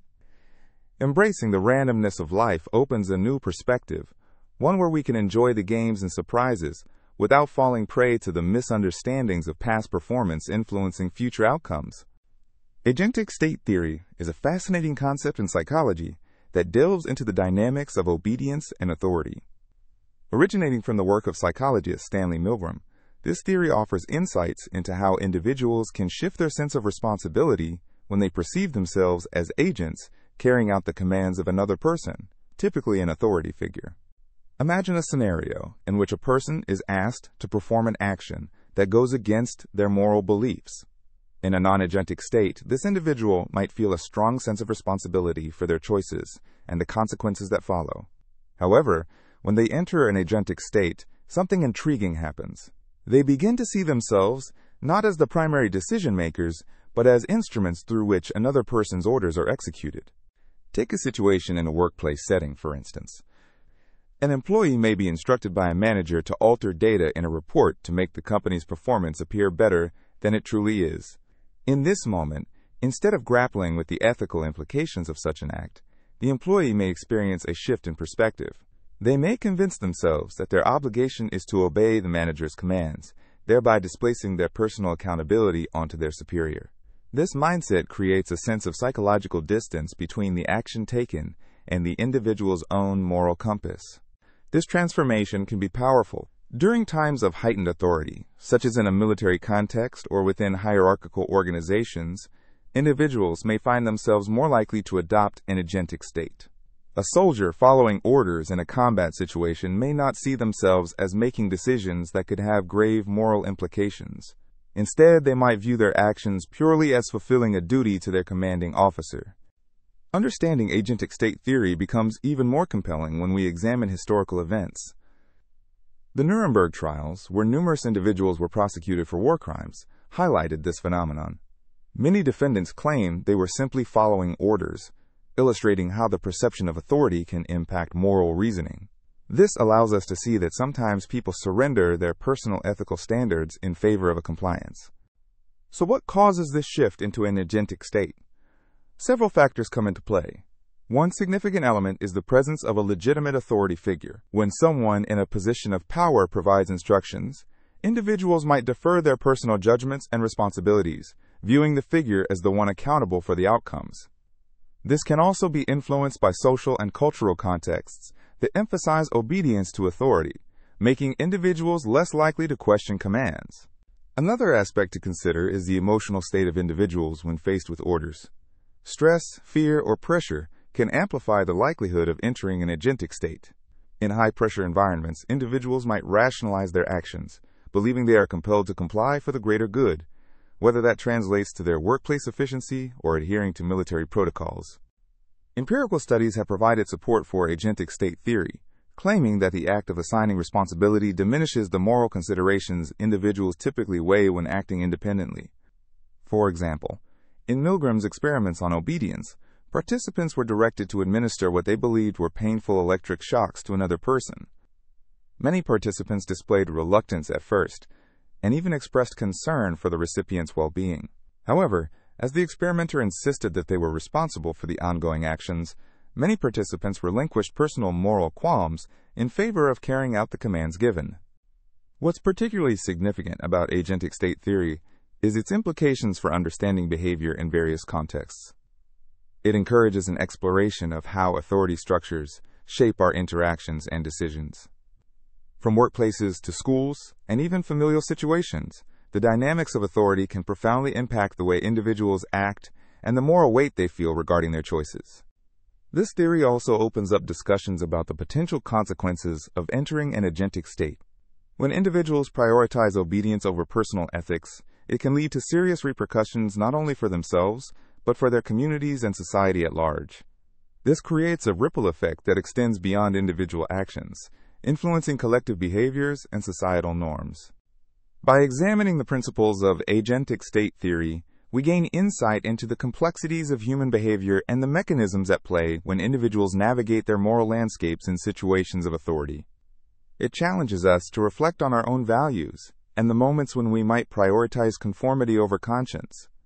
In doing so, this exploration offers a pathway to greater self-awareness and an understanding of the psychology underlying obedience and authority. In essence, the journey through agentic state theory not only illuminates the factors that can lead individuals to execute another's wishes, but also emphasizes the importance of cultivating a strong ethical foundation. As we navigate the intricate web of personal beliefs and societal expectations, the theory serves as a reminder of the power dynamics present in our daily lives and the choices we make within them. Understanding this can empower us to become more conscientious and deliberate in our actions and decisions, fostering a world where moral responsibility is embraced, even in the presence of authority. Imagine a brightly lit gym where a group of friends has gathered for some fun and games. Among them, everyone is engaged in a competitive tug-of-war. As they take their positions on opposite sides of a thick rope, there's an air of excitement. But while they pull with all their might, something interesting happens. The individuals on each team may not push themselves as hard as they would if they were pulling alone. This phenomenon is known as the rope-pulling effect. Think of the situation this way. When each person is pulling alone, they can feel every ounce of pressure and strain. The challenge is direct, personal, and undeniably intense. They might push themselves to the very limit, breathing heavily and using all their strength to win.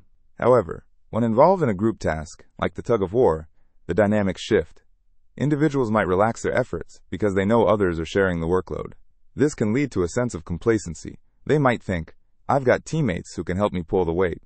This tendency to exert less effort in a group compared to working alone can be observed in various aspects of life. Take a group project in school, for example. Imagine 4 students assigned to create a presentation. When working together, 1 or 2 students might take on more responsibilities, leaving others to contribute less than they would if they were working solo. While teamwork is essential, this can sometimes result in an uneven distribution of effort, where not everyone is pulling equally. This concept doesn't just apply to social settings. It appears in the workplace as well. Consider a team of employees working on a project. They may find themselves relying on each other, but this reliance can lead to someone consciously or unconsciously slacking off. The drive to contribute less can sometimes stem from the belief that others will pick up the slack. Consequently, the whole team benefits and the pressure isn't as intense, but it can also hamper the overall success and innovation of the group. Interestingly, the rope-pulling effect has been studied extensively in psychology. Researchers have discovered a key aspect of this phenomenon, social loafing. This term refers to the tendency for individuals to exert less effort when they believe they are part of a larger group. In many experiments, observers have seen that as group size increases, the individual effort tends to decrease.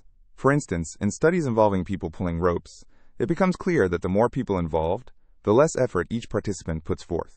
But why does this happen? There are a few theories. One explanation suggests that when individuals are in a group, they may feel a diminished sense of personal accountability. If everyone is working together, it becomes harder to pinpoint who is doing what, and some might feel less inclined to fully engage. Another theory proposes that group settings can sometimes lead to a diffusion of responsibility, where everyone assumes someone else will take care of heavy lifting. However, it's important to recognize that group work can also have its advantages. While it might encourage some to lay back, teamwork generally leads to enhanced creativity, diverse perspectives, and innovative solutions that individuals may not achieve alone. It fosters collaboration, where brainstorming can elevate ideas to another level. When members combine their knowledge and skills, the end result can often surpass individual efforts. To counteract the tendency to put in less effort, it's vital to cultivate a strong group dynamic. Teams can implement strategies to encourage engagement from all members. Clear roles and responsibilities can enhance individual accountability and minimize the potential for social loafing. Setting collective goals can also motivate team members to contribute equally, ensuring that everyone is invested in the outcome of the project. Regular check-ins among peers can create an environment where support and collaboration thrive, and reminders of individual contributions can help keep everyone motivated. Additionally, fostering a sense of belonging and camaraderie can reignite the spark that drives individuals to work hard, even when in groups. When team members feel connected to one another, they may be more inclined to put forth their best effort. Celebrating the small wins along the way can provide a boost, igniting enthusiasm to maintain high standards of performance. So next time you find yourself in a group pulling at a rope or collaborating on a project, remember the dynamics at play. Acknowledge that while it might be easy to ride the coattails of others, everyone has the potential to bring unique contributions to the table. By recognizing our own capabilities and embracing a collective effort, we can achieve remarkable things together, far beyond the limits of what any one person could accomplish alone. Groupthink is a psychological phenomenon that occurs when a group of people reaches a consensus without critical reasoning or evaluation of the consequences. This often happens because members of the group prioritize harmony and unity over a realistic appraisal of alternative viewpoints. The desire for agreement can stifle creativity and lead to poor decision-making, even resulting in significant negative outcomes. Imagine a group of friends trying to decide on a restaurant for dinner. Instead of discussing their individual preferences openly, they may feel pressured to agree on a popular choice that sounds agreeable to everyone. This desire to maintain peace may prevent someone from expressing their true feelings about the menu or prices, leading to an underwhelming dining experience. Similarly, when people in positions of power or influence gather to discuss important matters, the same groupthink mentality can occur. Groupthink can manifest in various settings, from corporate boardrooms to governmental teams. For example, in a corporate environment, a marketing team may rush to launch a new product based on initial positive feedback without sufficiently evaluating potential risks.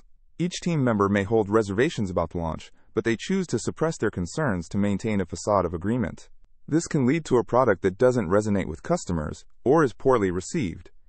Historical examples illustrate how detrimental groupthink can be. One notable case is the Bay of Pigs invasion in 1961, where U.S. government officials collectively agreed to proceed with a poorly planned operation against Cuba. Researchers later identified that the officials had overlooked crucial information and alternative strategies due to the prevailing mindset of conformity within the group. The operation was a disaster, demonstrating how seeking consensus can lead to catastrophic outcomes. Another dimension to groupthink is the illusion of invulnerability created within the group. Members may believe that they are immune to failure, and that their decisions are sound because they are widely accepted within the group. This can lead to overly optimistic risk assessments and dangerous assumptions. For instance, teams working on high-stakes projects might ignore unfavorable data or dissenting opinions, convinced that their collective judgment is inherently superior. This can create an echo chamber, where only the most agreeable ideas receive attention, while critical voices are silenced. To further illustrate this, think about a college study group preparing for an important exam. Instead of challenging each other's understanding of the material, they might all agree to focus on what is easiest or most familiar, ignoring complex topics that might be crucial for the test. While it may feel comforting to stick to what everyone knows, this can ultimately hinder their performance. One of the most insidious aspects of groupthink is that it often goes unnoticed until problems arise. Many people in the group may feel uncomfortable, but hesitate to speak up due to fear of being rejected or viewed as the troublemaker. This can create a vicious cycle, where the lack of dissenting voices reinforces the belief that everyone is on the same page, when in reality, some members may have significant concerns. Encouraging open dialogue and fostering an environment where everyone feels safe to express their opinions is essential to combat groupthink. This can be achieved by implementing practices such as appointing a, quote, devil's advocate, whose job is to challenge the group's assumptions and encourage critical thinking. This individual plays a crucial role in digging deeper into proposed ideas and ensuring that all viewpoints are explored. In educational settings, instructors can encourage group discussions that welcome diverse perspectives and critical questioning. By promoting a culture that celebrates differing opinions, students learn to engage in robust debates and refine their understanding of complex issues. Additionally, breaking down hierarchies within a group can help reduce the influence of authority figures, preventing their opinions from dominating discussions. When everyone's voice is valued equally, it creates a more balanced decision-making process, allowing for a richer exploration of ideas. Technology can also aid in reducing groupthink. For example, anonymous surveys or online brainstorming platforms allow individuals to share their thoughts without fear of immediate judgment. By providing a space where people can freely express ideas, even controversial ones, it encourages critical thinking that might otherwise be stifled in a traditional meeting setting. Ultimately, understanding groupthink is key to fostering healthier decision-making processes in any group setting. While the desire for harmony and agreement is natural, it is crucial to balance it with an open-minded consideration of differing perspectives. Practicing awareness of group dynamics, encouraging critical reasoning, and embracing diverse opinions can lead to better outcomes and more innovative solutions. By recognizing the potential pitfalls of groupthink, individuals and organizations can work proactively to create an environment where creative ideas can flourish, and robust discussions can lead to more thoughtful, well-rounded decisions. Embracing this approach not only helps avoid pitfalls, but can also enhance collaborative efforts, resulting in better solutions and a stronger sense of community within the group. Investing in this effort ultimately leads to a culture that thrives on creativity and encourages individuals to bring their full selves to the table, enriching the decision-making process for everyone involved. Imagine walking into a room filled with people, and for a moment, you feel like every gaze is fixated on you. You might think that everyone is noticing the minor details of your outfit, the blemish on your skin, or even that small mistake you made while speaking. This phenomenon is known as the spotlight effect. It's the tendency for individuals to believe that they are being observed and judged more than they actually are. The concept stems from social psychology, which examines how people interact with one another and perceive themselves. It shows how we, unconsciously or consciously, exaggerate our visibility in social situations. A classic example of this effect can be illustrated through a simple experiment. Imagine participants walking into a room wearing a shirt with a very noticeable image or slogan. Those wearing the shirt tend to think that a majority of the others will remember it, often estimating that 50% noticed it, when, in reality, only a small fraction actually did. This illustrates just how intensely we can focus on our perceived visibility. The spotlight effect can occur in various situations, from giving a presentation at work to attending a social gathering. Let's say you've received a haircut that you feel is quite bold or different. As you step into the office or meet friends, you may believe everyone is staring at this new style, scrutinizing it with a critical eye. However, most people are often more absorbed in their own lives, anxieties, and thoughts than we presume. They likely notice the change, but not as closely or intensely as we fear. This tendency can lead to unnecessary stress and anxiety. Have you ever been at a party and felt that everyone is laughing at you? In reality, those laughs could be directed toward a joke told a few feet away, while you're completely absorbed in your thoughts, convinced they're aimed at you. It's interesting to note that our worries often amplify our insecurities, making us think we are under scrutiny when, in fact, others are preoccupied with their own experiences. Interestingly, even our behaviors can be influenced by the spotlight effect. When we assume that others are watching and judging, we might become overly cautious or self-conscious. This could affect how we express ourselves, whether we hold back laughter, refrain from dancing, or avoid striking up conversations with new people. We may even misinterpret the reactions of others, thinking that a friend's neutral facial expression is a sign of disapproval, when in reality, they might just be deep in thought. Moreover, the way we present ourselves can be affected by this effect. People often spend excessive amounts of time getting ready for an event because they believe that others will closely evaluate their appearance. This can sometimes lead to frustration or disappointment if they feel they have not met their own expectations or what they believe others have for them. The reality is that most people are not focusing on one another as closely as we imagine. Understanding the spotlight effect can be freeing. Once we acknowledge that our self-perception often distorts our view of how others see us, we can start to release some of that pressure. Just think about how often you are wrapped up in your own thoughts in social situations. You may be worried about making a good impression or fitting in, but chances are, those around you are engaged in similar thoughts about their own behavior, appearance, or conversations. Learning to moderate the spotlight effect is a valuable skill. One way to do this is through perspective taking, where we consciously remind ourselves to consider the viewpoints of others. Everyone has their own set of insecurities and worries, and by recognizing this, we create a more balanced view of social interactions. Try to imagine how a friend feels in a similar situation, and you'll likely realize they are not paying as much attention to you as you feared. Another interesting aspect of the spotlight effect is that it can vary depending on the context. For example, you might feel more scrutinized in a formal setting, like a job interview or a wedding, compared to a casual gathering with close friends. In these more formal situations, it's common to elevate the stakes in our minds, thinking that every word we say or outfit we wear could lead to a lasting judgment. Ultimately, the spotlight effect is a part of being human. It stems from our desire for acceptance and connection. The balancing act involves acknowledging that, while we all do notice each other to some extent, the intensity of our focus is often far lower than what we think. By recognizing this, we can start to navigate social situations with greater ease and confidence, freeing ourselves from the shackles of overthinking and comparison. So, next time you step into a room or engage in a new experience, take a deep breath and remember that most people are caught up in their own world. Allow yourself the grace of imperfection and the freedom to be yourself. After all, we are all just humans, doing our best to connect and share experiences along this journey of life. Imagine waking up in the morning, feeling optimistic about the day ahead. You believe that today will be productive and filled with positive interactions. This belief sets the tone for your actions.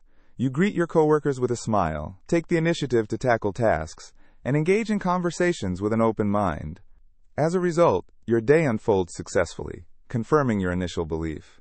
This scenario illustrates the concept of a self-fulfilling prophecy, where your expectations influence your behavior and ultimately shape reality.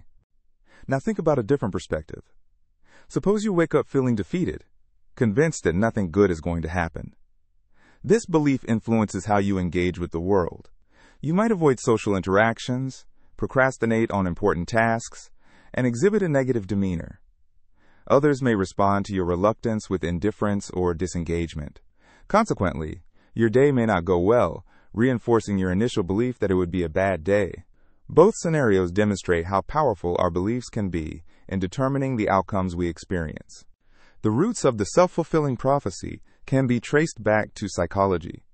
Originally explored by sociologist Robert K. Merton, this phenomenon explains how expectations can lead to behaviors that confirm those very expectations. In other words, a belief can act like a seed, growing and manifesting in our lives based on how we act upon it. Consider classroom settings as another example. A teacher who expects certain students to excel might unwittingly favor them, providing more encouragement and resources. In turn, those students may feel more confident and motivated to perform well, leading to better grades. On the flip side, if a teacher expects some students to struggle, they may inadvertently give them less attention or assistance. This can create a cycle where the students, feeling unsupported, indeed struggle, confirming the teacher's original belief. In our everyday lives, we often face situations rife with expectations and judgments. Our belief in ourselves impacts our performance in various situations. Take sports, for instance. An athlete who believes they are capable of winning is likely to train harder and push through obstacles. Their belief fuels their motivation, leading to improved performance. Meanwhile, an athlete who doubts their abilities may hold back during key moments, thereby not reaching their full potential. Similarly, in personal relationships, our expectations of others can shape how we interact with them. If we believe a friend is unreliable, we might treat them with suspicion or frustration. This attitude could strain the relationship, leading to a self-fulfilling outcome where the friend indeed becomes less dependable because of the way we have treated them. On the contrary, if we approach our relationships with trust and positivity, we foster an environment where bonds can grow stronger and more fulfilling. Our mindset plays a huge role in determining how we respond to challenges. When faced with difficulties, a person who believes they can overcome obstacles is more likely to seek solutions and persist through adversity. This optimistic outlook can lead to effective problem-solving and resilience. Conversely, a belief in failure may lead to giving up when faced with hurdles, creating an unfortunate cycle of defeat. In the workplace, the self-fulfilling prophecy can be especially influential. Leadership expectations can create significant differences in team dynamics. When leaders express trust in their team's abilities, team members often rise to the occasion and deliver brilliant results. This culture of belief cultivates commitment and innovation. However, if a manager expects low performance, team members may internalize this negativity, leading to missed opportunities and unproductive work habits. To harness the power of self-fulfilling prophecies, it's essential to become aware of our beliefs and expectations.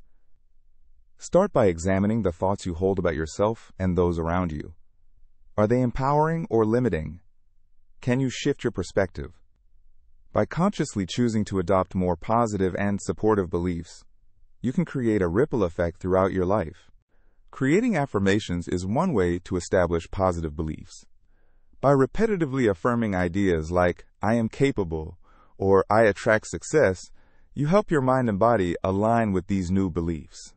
Over time, these affirmations can reshape your mindset, influencing your behavior and leading to tangible changes in your life experiences. Surrounding yourself with positive influences is equally important. Spending time with people who believe in you can uplift your own beliefs about yourself. Their encouragement can provide the validation necessary to strengthen your self-confidence, leading to further success. Engaging in reflection is another powerful tool. Regularly taking the time to evaluate your beliefs about certain situations can help you recognize patterns that may be inhibiting your potential. Consider keeping a journal to write down your thoughts and feelings about various situations and to identify where limiting beliefs may exist. In summary, the self-fulfilling prophecy is a fascinating concept, illustrating how our beliefs shape our experiences. By becoming more conscious of the expectations we project onto ourselves and others, we can encourage more positive outcomes in all areas of our lives. By fostering empowering beliefs, we can navigate challenges with resilience, strengthen relationships, and ultimately create a fulfilling reality based on our true potential. The Backfire Effect is a fascinating psychological phenomenon. It refers to the tendency of individuals to strengthen their existing beliefs when faced with contrary evidence. Imagine you are firmly convinced of a particular viewpoint. You've read articles, discussed it with friends, and even crafted a strong argument to support it. Then, someone presents you with facts or evidence that challenge your belief. Instead of reconsidering your stance, you find yourself clinging to your original opinion even more tightly. This counterintuitive behavior is intriguing and can be observed in various aspects of everyday life. Take politics, for instance. During political debates or discussions, individuals often encounter opposing viewpoints. When someone presents statistics or studies that contradict their views, instead of being swayed, they often double down on their beliefs. They may think, this information must be biased or incorrect, or I've always believed this, so it can't be wrong. This commitment to prior beliefs can lead to a reinforcement of those beliefs, regardless of the validity of the opposing evidence. A classic example of the backfire effect can be seen in discussions surrounding climate change. Consider an individual who firmly dismisses the evidence of climate change. When presented with scientific research from reputable sources highlighting its significance, rather than reassessing their stance, they might insist that the research is flawed or that scientists have ulterior motives. The more evidence that piles up against their belief, the more defensive they may become. This reaction not only showcases the backfire effect, but also illustrates how deeply rooted our convictions can be. One reason for this phenomenon lies in cognitive dissonance. When confronted with information that contradicts deeply held beliefs, people experience discomfort. To alleviate this discomfort, they may reject or rationalize the new information rather than adapting their beliefs. It's like a mental shield that kicks in, protecting their worldview from perceived threats. This psychological defense mechanism is not unique to any group. It can be observed across various beliefs, whether religious, political, or social. Interestingly, the backfire effect can also manifest in groups. Consider a community that holds strong views about a particular issue. If they are exposed to evidence that contradicts their shared belief, they may respond not only with individual resistance, but also as a collective. The group may intensify its commitment to the original belief, creating an echo chamber. This is particularly noticeable in online environments, where community dynamics can amplify these reactions. If individuals feel their group identity is threatened by new information, they may rally together to defend their beliefs, further entrenching their position. The backfire effect is not limited to just facts or data. Emotional beliefs can also exhibit this tendency. For instance, if someone has a strong emotional attachment to a specific ideology, new evidence countering that ideology can provoke a strong emotional response. Instead of opening up to new ideas, people may become defensive and dismissive, reinforcing their attachment to their beliefs. Understanding the backfire effect is crucial, especially in a world that is increasingly polarized.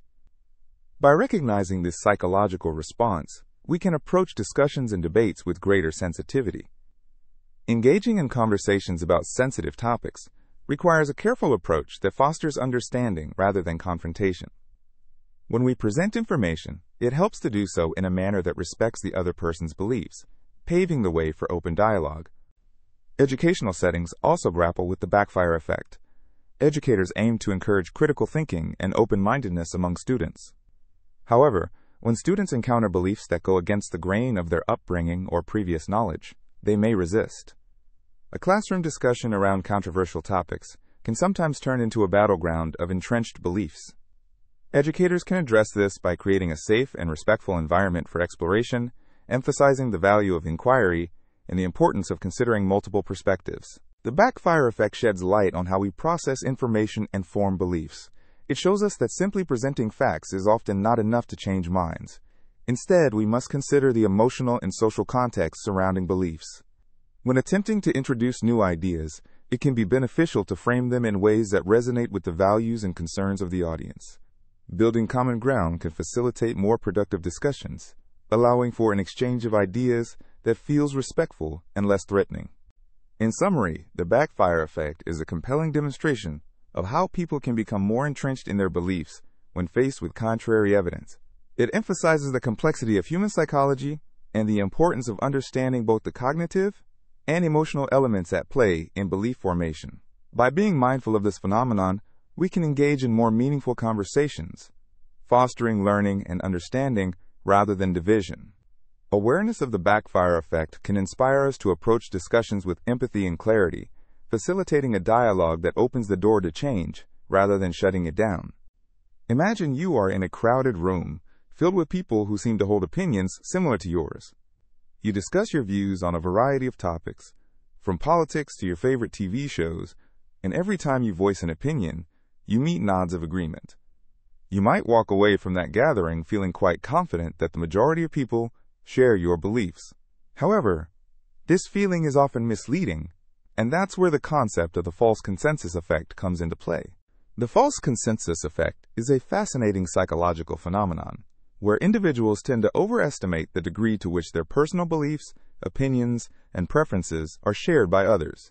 This can lead to the assumption that one's own views are more prevalent than they actually are in the wider population. But what causes this overestimation? One key factor is the tendency for people to associate with those who have similar opinions.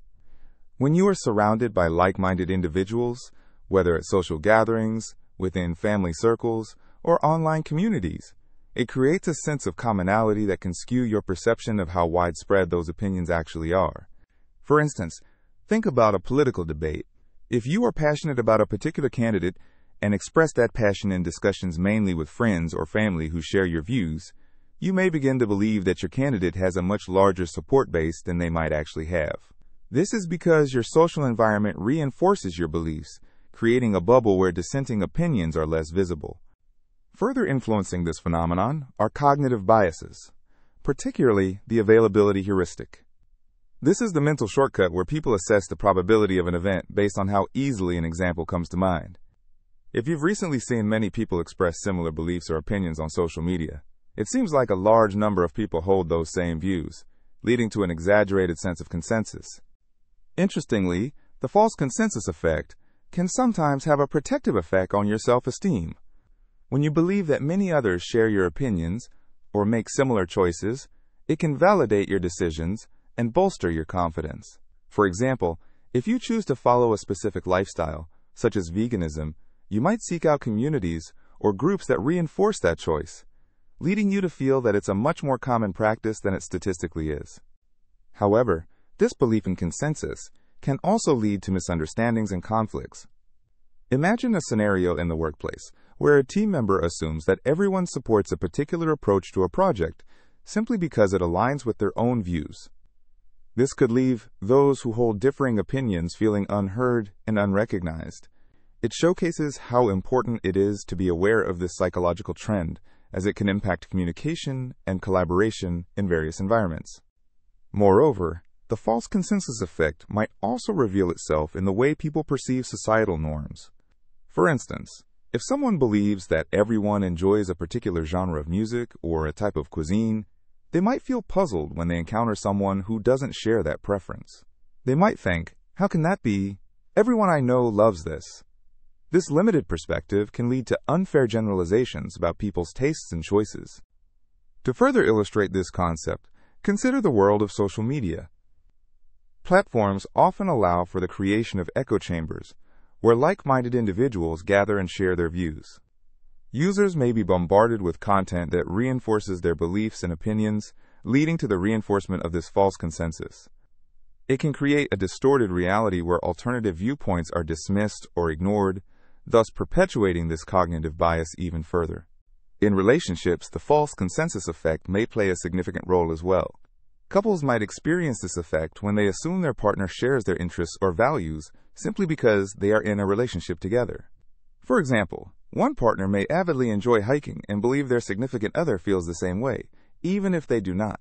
This could lead to misunderstandings, disappointment, and even resentment if one partner discovers the other has a different opinion or preference. Acknowledging the false consensus effect can help individuals navigate their social interactions more effectively. By being open to differing perspectives and recognizing that not everyone shares the same beliefs, one can foster more inclusive discussions and relationships. Engaging with a diverse array of viewpoints can provide a more holistic understanding of the world and enhance empathy toward others. So, next time you are in a group discussion or reading comments on a social platform, take a moment to consider how your perceptions might be influenced by the false consensus effect.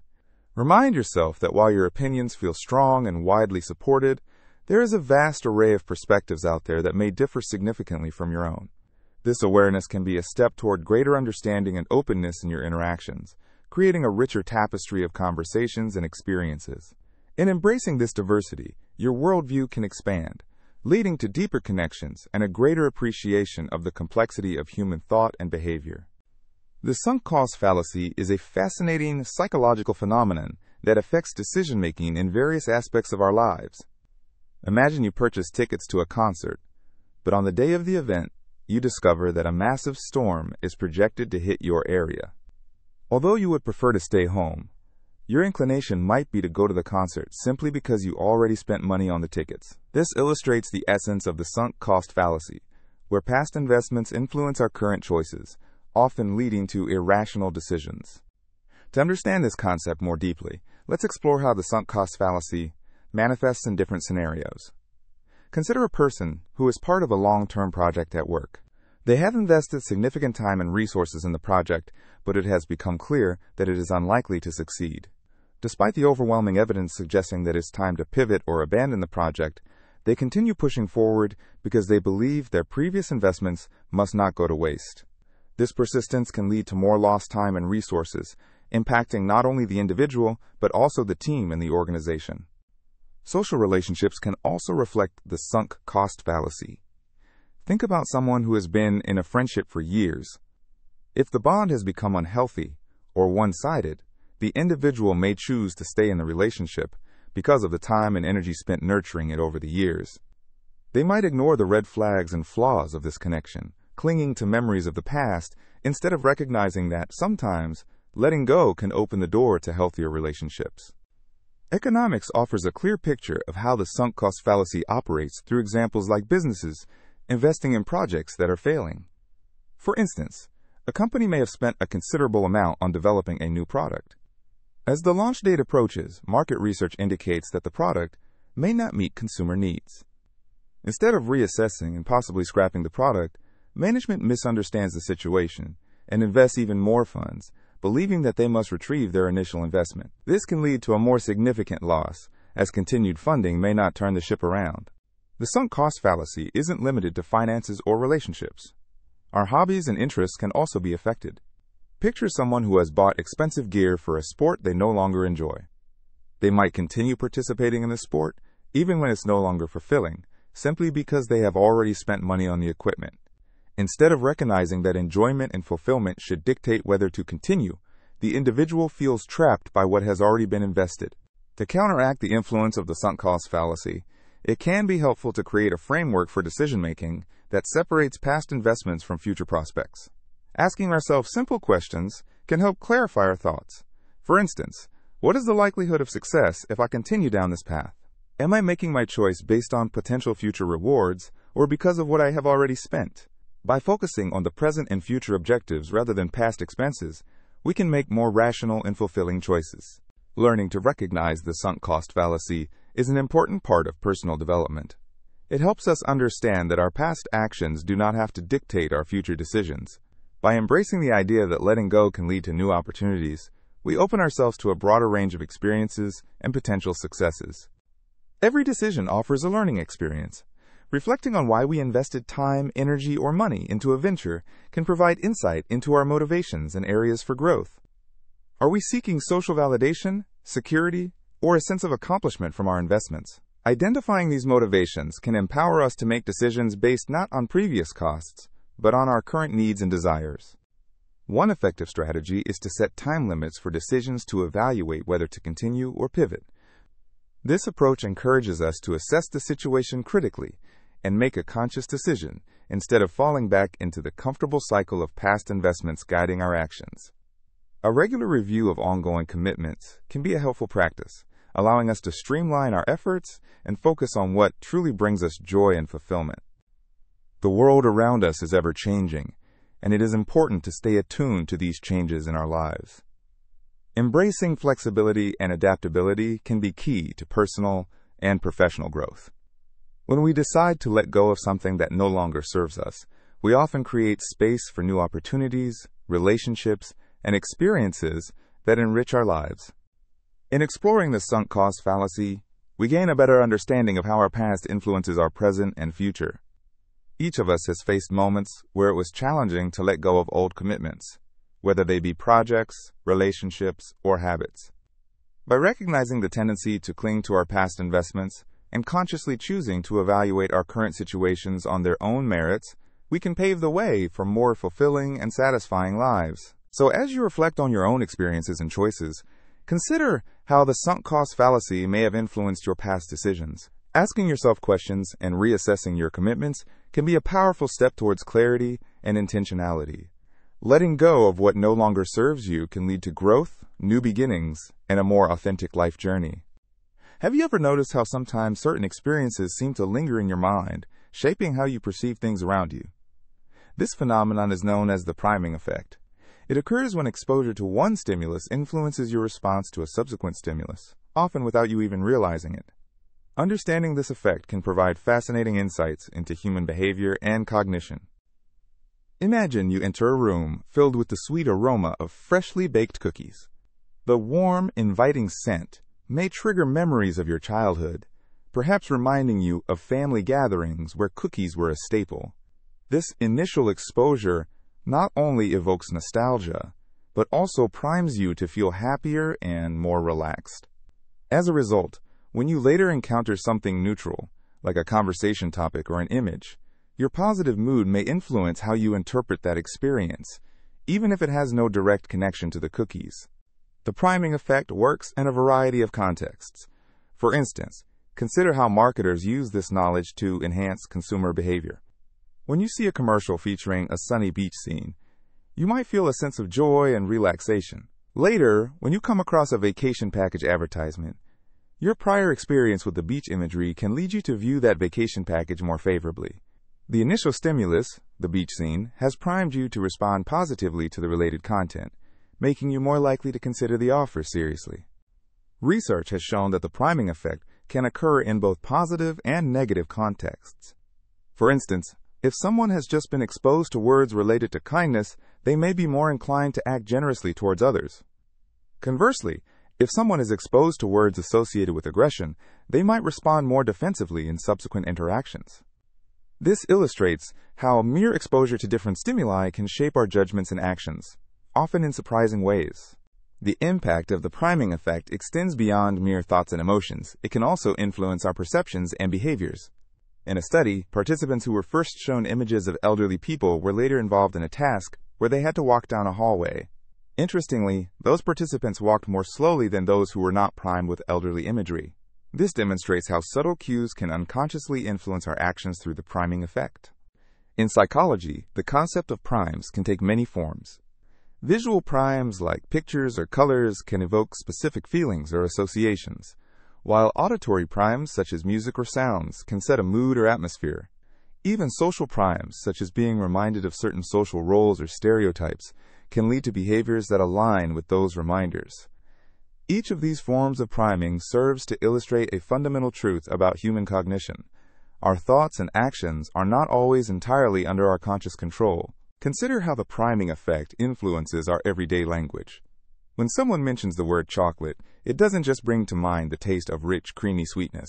It may also lead you to think of dessert, happiness, or even romantic moments shared over a delicious treat. The initial stimulus, chocolate, serves to filter your subsequent cognitive responses, making you more predisposed to relate it to those positive experiences. This illustrates how interconnected our memories and associations are, shaped by the stimuli we encounter daily. The priming effect can also be remarkably powerful in shaping opinions and attitudes. For example, when people are exposed to certain news stories that highlight crime rates, they may begin to perceive their surroundings as less safe, even if statistical data suggest otherwise.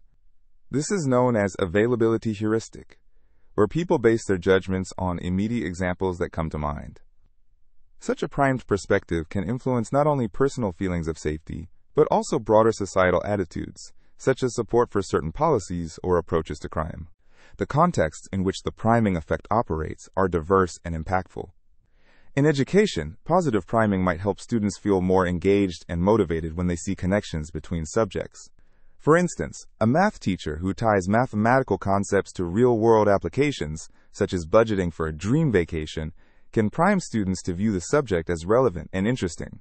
This can ultimately enhance their learning experience and promote better retention of the material. Moreover, the priming effect can be seen in the realm of design and aesthetics. Consider how colors can evoke specific emotional responses. Warm colors like red and orange may encourage feelings of excitement and energy, while cool colors like blue and green often promote calmness and tranquility. Designers frequently use these associations to create environments that prime desired responses, whether in advertisements, websites, or physical spaces. In summary, the priming effect is an intricate and compelling aspect of human cognition. From the scents that evoke memories to the visuals that influence our feelings, our interactions with stimuli shape our thoughts and subsequent responses in profound ways. By understanding how this effect operates, we can become more aware of the influences around us and recognize how our experiences are interwoven with the world. This awareness can empower us to navigate our environments with greater intentionality, making deliberate choices that align with our goals and values. The subtle cues we encounter each day may hold more power over our thoughts and actions than we assume, highlighting the fascinating interplay between perception, behavior, and the stimuli that surround us. Imagine walking into a bakery filled with an array of delightful pastries. As you explore the shop, your senses are overwhelmed by the rich smell of fresh bread, the sight of colorful cakes, and the tempting display of cookies. You start considering what to buy, but notice that the longer you stay, the more likely you are to remember the last few items you saw. This phenomenon is known as the recency effect, a fascinating aspect of our memory that highlights how we often recall the most recently presented information better than earlier items. The recency effect is part of a broader concept known as the serial position effect, which suggests that our memory is influenced by the order in which information is presented. In a list of words, for example, you might find that you remember the last few words far better than the first few. This has been tested in numerous experiments, where participants are asked to recall lists of items after being exposed to them in varying sequences. The results consistently favor the last items presented, revealing our brain's tendency to prioritize recent information. Consider a simple example. If you watch a movie with a complex plot and many characters, you might remember the last scenes the best, particularly if they were exciting or dramatic. These final moments leave a stronger imprint because they are fresh in your mind, giving you a clearer understanding of the story's conclusion. The endings often create lasting memories, while the beginning or middle may blur together as a series of events. Interestingly, the recency effect can be observed in everyday life. Think about how students perform on tests or quizzes. When studying, they often focus on the most recent material covered, especially if it was the last topic discussed in class. This is why reviewing content closer to the exam date can enhance recall, as students find it easier to remember sentences or concepts they just learned. Furthermore, this effect is not limited to just words or concepts. It applies to various experiences, such as trying new foods or shopping for clothes. When sampling different dishes at a restaurant, the last few bites you taste may remain vivid in your memory, overshadowing earlier dishes. Similarly, when shopping, the final items you see can be the ones that most influence your purchase decisions, leading you to choose a particular shirt over others that you might have initially liked. This memory phenomenon can also have practical applications in various fields. Marketers and advertisers often leverage the recency effect to enhance brand recall. For instance, when creating an advertisement, brands might position their product prominently at the end of a commercial to ensure it is the last thing the audience remembers. Think about your own experiences with commercials. Often, the catchy jingle or striking visuals that appear towards the end will stick with you long after the ad is over. Likewise, presenters use this knowledge when delivering information. To grab attention and ensure key points resonate, speakers might conclude with a powerful closing statement or a compelling call to action. This way, the audience leaves with the most crucial message in their minds, making it more likely to stick. However, the recency effect can sometimes lead to an unintended bias, affecting how we perceive information over time. If we rely too heavily on the most recent experiences or data points, we may overlook or misinterpret earlier information that could be equally important. For instance, in decision-making processes, the emphasis on recent events may lead individuals to neglect valuable historical context, resulting in choices that are influenced more by immediate impressions than by a comprehensive understanding of the situation. Similarly, in relationships, people may find that recent interactions weigh heavily on their perception of someone they know. A recent positive encounter may overshadow earlier conflicts, while a fresh argument might taint memories of previous joyful experiences. Understanding this bias can help us maintain a balanced perspective, reminding us to consider the full scope of our interactions. The recency effect can be observed in various research studies. In one experiment, Participants were presented with a sequence of numbers to memorize. Those who were tested immediately after seeing the numbers performed significantly better on the last few numbers than the others. However, if they were tested after a delay, their recall for earlier numbers improved, showing that with time and without distraction, the initial items could find their place in memory alongside the recent ones. In essence, the recency effect serves as a reminder of the complexity and nuances of our memory. Our brains are wired to prioritize the fresh and recent, making it essential for us to be aware of these tendencies. By understanding how the recency effect operates, we can enhance our learning strategies, improve communication, and make better informed decisions in our everyday lives. As you navigate new experiences, whether at a bakery, in a classroom, or during a meeting, keep in mind the power of recent information and how it shapes your understanding of the world around you. This awareness can help enrich your experiences, allowing you to savor the delightful details and insights that may otherwise fade away.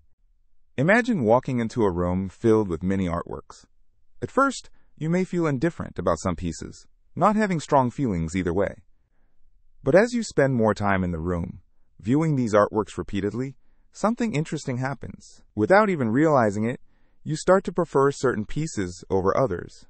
Perhaps a vibrant painting bursting with colors, or a serene landscape that evokes a sense of peace.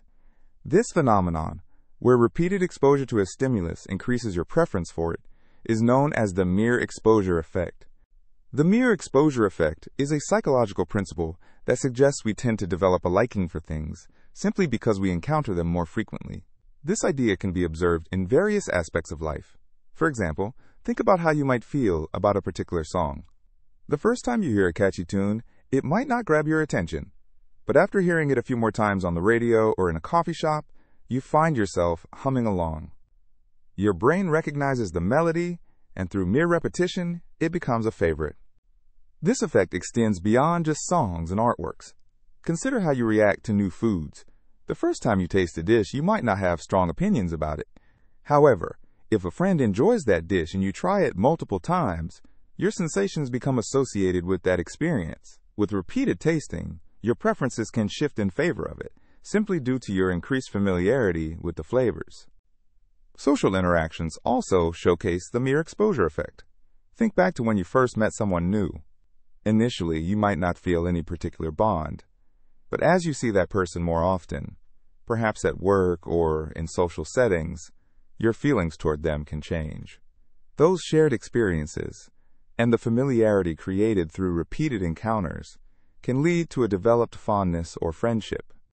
The mere exposure effect is not just limited to the arts, food, or people. It plays a role in advertising as well. Companies often bombard potential customers with the same messages, logos, or products. When you see a brand repeatedly, even if it is in the background of various media, you may start to trust that brand. The more you see it, the more you might think, I see this everywhere, it must be good. This clever marketing tactic relies on the principle that familiarity breeds preference. Interestingly, the mere exposure effect can sometimes flip on its head. There are occasions where too much repetition can lead to boredom or aversion. For example, if a catchy jingle is played excessively, it might transform from pleasant to annoying, demonstrating that the magic of familiarity has its limits.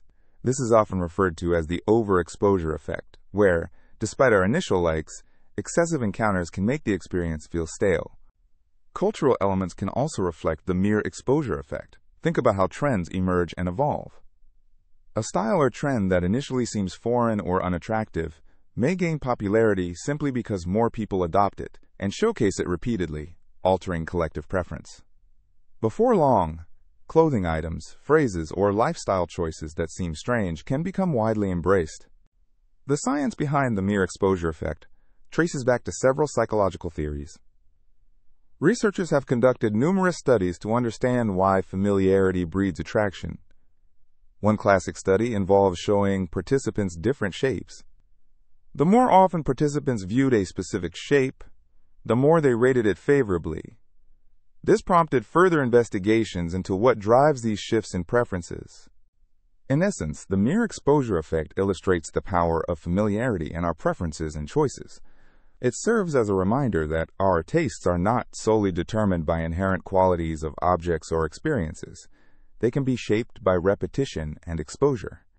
This fascinating aspect of human behavior helps explain why we gravitate towards certain things while disregarding others, illuminating the intricate relationship between our experiences and our likes and dislikes.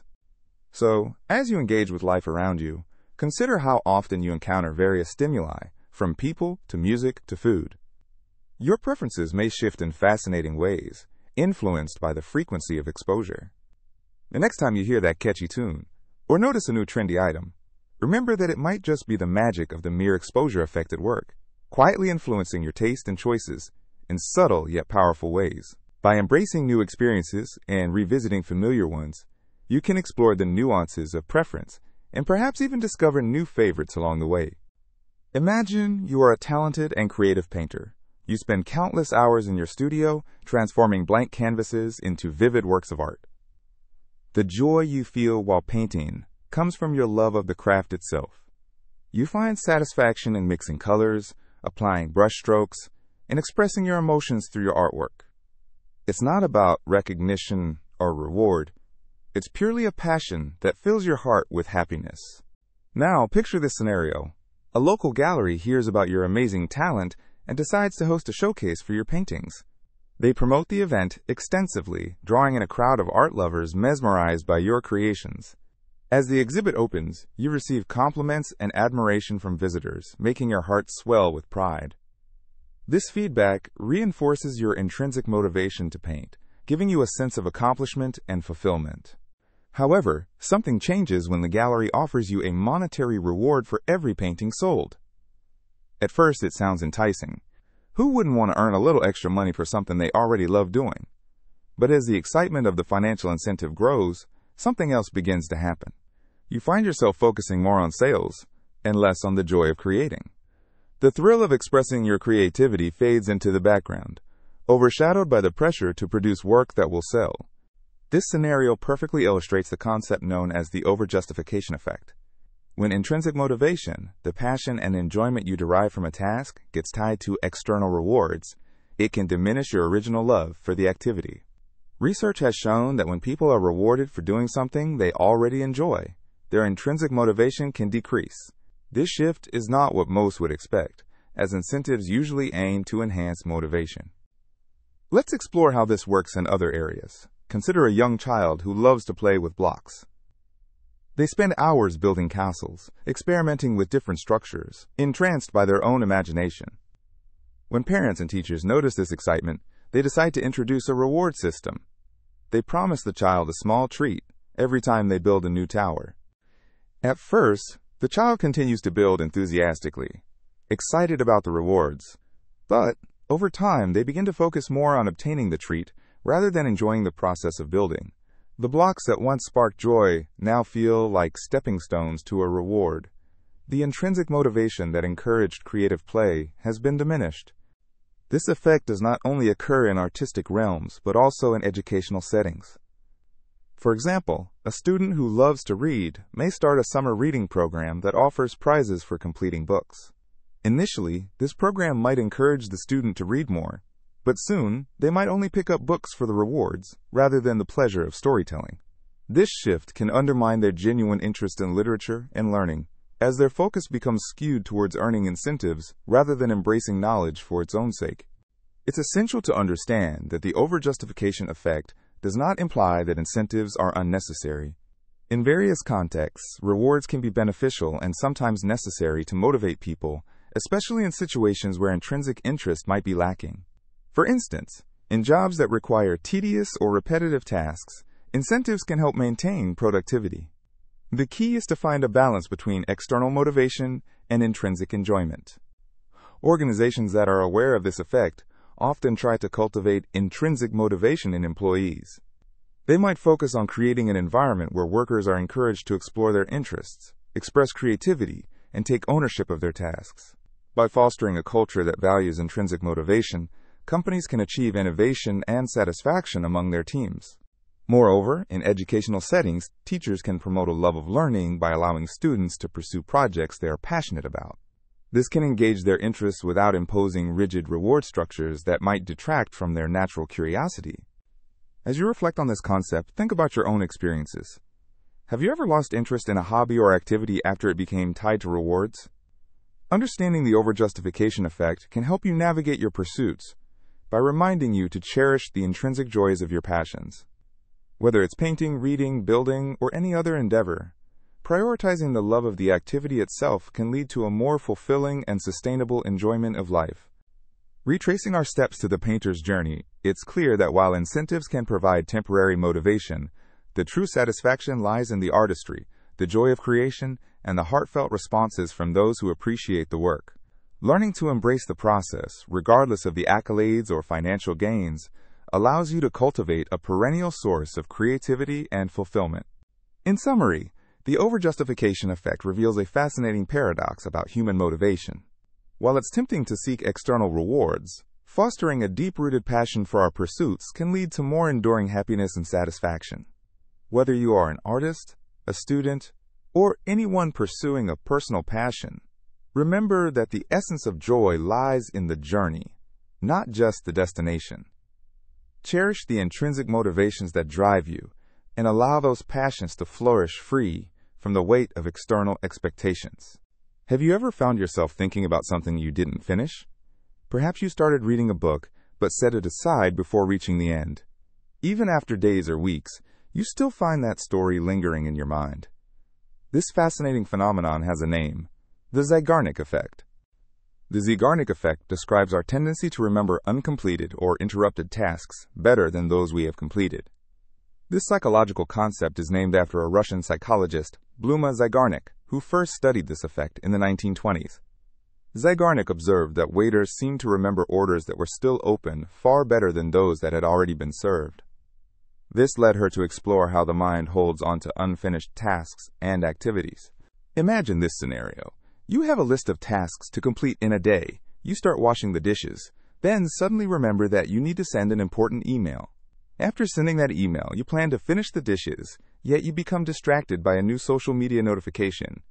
Hours later, you might find that while you have completed the email very well, the dirty dishes still linger in your mind, drawing your attention back to them. This is the Zeigarnik Effect at work.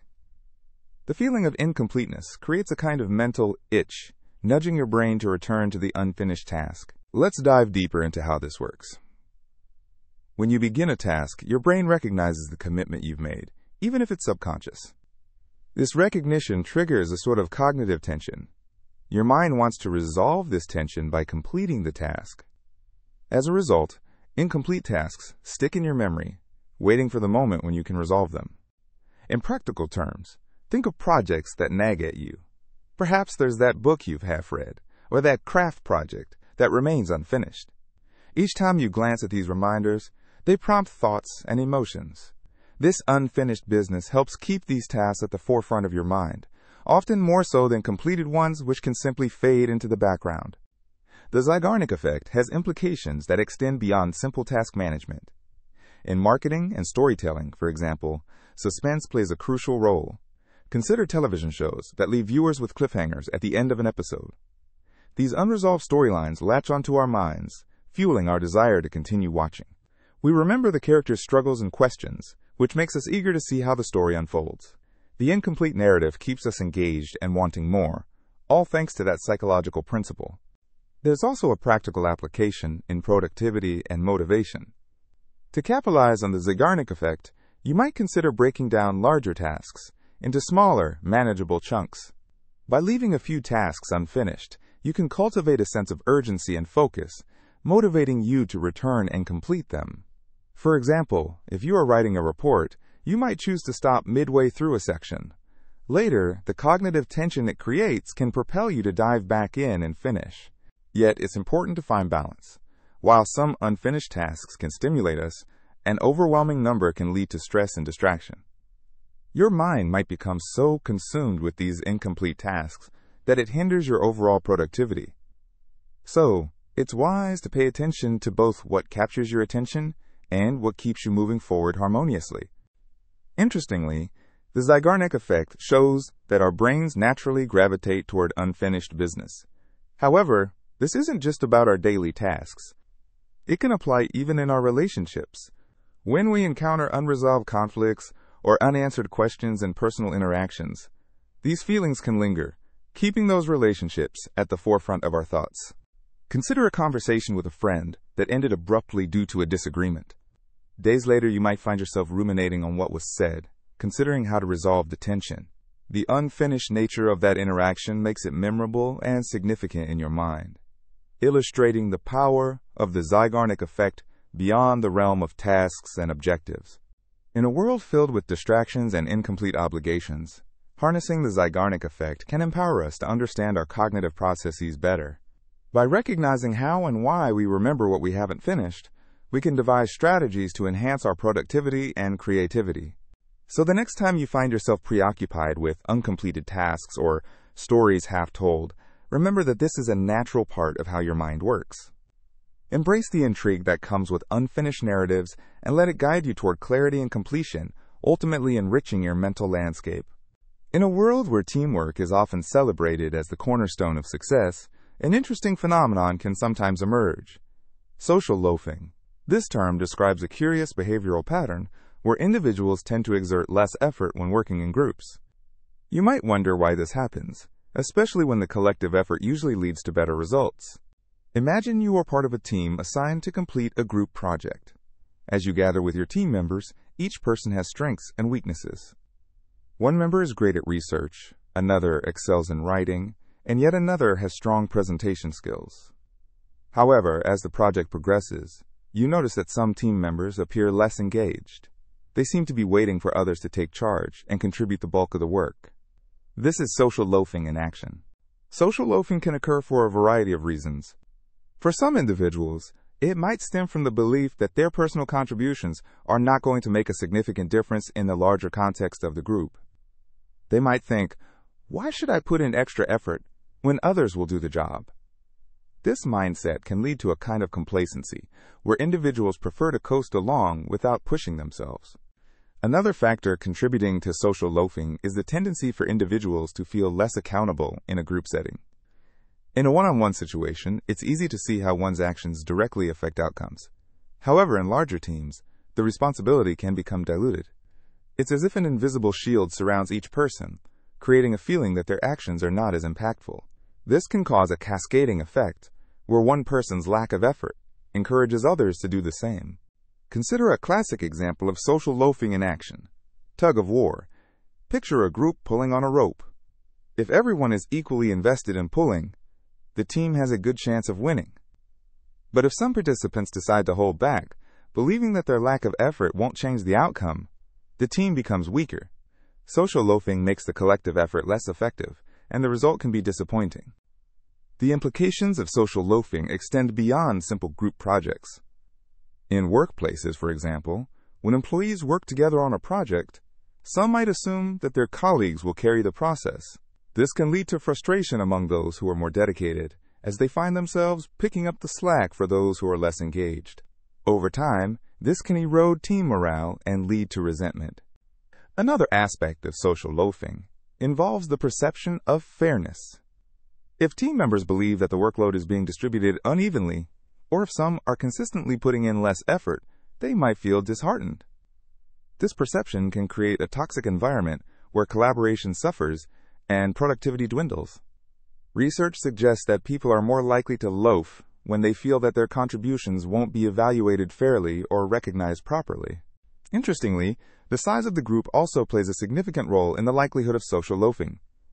In smaller teams, individuals may feel more personally invested in the outcome, and thus are less likely to hold back. In contrast, larger groups can create anonymity, leading individuals to disengage even further. The size not only matters in terms of how much responsibility one feels, but also affects the way members interact. In smaller settings, communication is often more direct, and people are more likely to discuss their roles and responsibilities. So how can we counter the effects of social loafing? One effective strategy is to establish clear individual responsibilities within a group. When everyone knows who is responsible for what, the likelihood of individuals coasting along diminishes. If a group project includes set tasks that each member must complete, it increases accountability. Regular check-ins can also help keep everyone aligned on progress and contributions. Another method to combat social loafing is to foster a sense of belonging and commitment within the team. When team members feel connected and appreciated, they are more likely to engage wholeheartedly in the project. Building strong relationships can lead to greater overall effort. Encouraging open dialogue allows for expressing feelings about workloads and contributions, which can strengthen team cohesion. Ultimately, while social loafing is a natural phenomenon that can happen in group situations, it's important to recognize it and take steps to minimize its impact. By promoting accountability, engaging actively with team dynamics, and reinforcing interpersonal connections, groups can harness the strengths of each member. This can lead to richer collaborations, successful projects, and an environment where everyone feels motivated to give their best, knowing their contributions truly matter. When you think about your next group experience, consider the balance of contributions and the dynamics at play. Being aware of social loafing can empower individuals to be proactive, ensuring that the group operates at its fullest potential. The power of teamwork lies not only in the assembly of diverse skills and talents, but also in the commitment to harnessing those strengths collectively. As you engage in group activities, keep in mind the value of each person's involvement and the positive ripple effect it can create in the shared journey toward success. Each effort counts, and together you can create something truly remarkable. In the vast world of research and data analysis, the concept of observer error holds significant importance. It refers to the mistakes that can occur when individuals assess data, influenced by their own personal biases or perspectives. Observers are often tasked with collecting, interpreting, and presenting data, yet their viewpoints can inadvertently color their observations. Understanding this phenomenon is crucial for anyone who seeks to analyze information accurately. Imagine a group of scientists studying the effects of a new medication on patients with a specific condition. Each researcher comes with their own set of experiences, beliefs, and expectations. One might have had a family member who greatly benefited from a similar drug, while another could be skeptical about pharmaceutical interventions due to prior negative experiences. These personal feelings can unwittingly shape how they perceive the data. For instance, when reviewing patient results, the researcher with a bias toward positive outcomes may emphasize patients who showed improvements, potentially downplaying or ignoring those with adverse reactions or no change at all. This selective focus skews the overall findings. Similarly, biases can emerge from cultural backgrounds or societal influences. Consider the case of a study aiming to measure the effectiveness of a community program designed to increase literacy rates. If an observer comes from a community where education is highly valued, they may unconsciously overlook the challenges faced by families in less supportive environments. Their assessment might reflect an idealized version of the program's success and neglect critical insights. This can lead to misreporting outcomes and ultimately shape policies in ways that don't genuinely reflect all communities' needs. Observer error isn't limited to scientific research. It can be a common pitfall in everyday life. For example, in a workplace setting, a manager might unconsciously favor employees who share similar backgrounds or interests when evaluating performance. This bias can prevent a fair assessment of all team members, potentially stifling innovation and morale among those who feel overlooked. Employees may bring valuable perspectives and skills, yet their contributions might go unnoticed because of the manager's subconscious preferences. To further illustrate observer error, consider an art critic evaluating a new exhibition. Personal taste inevitably plays a role in their assessment of the works displayed. An observer who prefers abstract art may overlook the technical skills in realistic paintings, focusing instead on what aligns with their aesthetic values. This personal bias not only affects their critique, but can also influence public perception of the artists involved. If these views gain traction, it could lead to a skewed understanding of the art form and potentially limit the appreciation of diverse styles and voices. In order to minimize observer error, awareness is key. Individuals must recognize their own biases and actively reflect on how these influences might affect their perceptions. Engaging in self-assessment and seeking feedback from diverse colleagues can help provide a more balanced perspective. For example, teams working on data collection projects can create a system to cross-check findings where multiple observers are involved. By fostering an atmosphere of open dialogue, teams can openly discuss potential biases and work collaboratively toward a more objective analysis.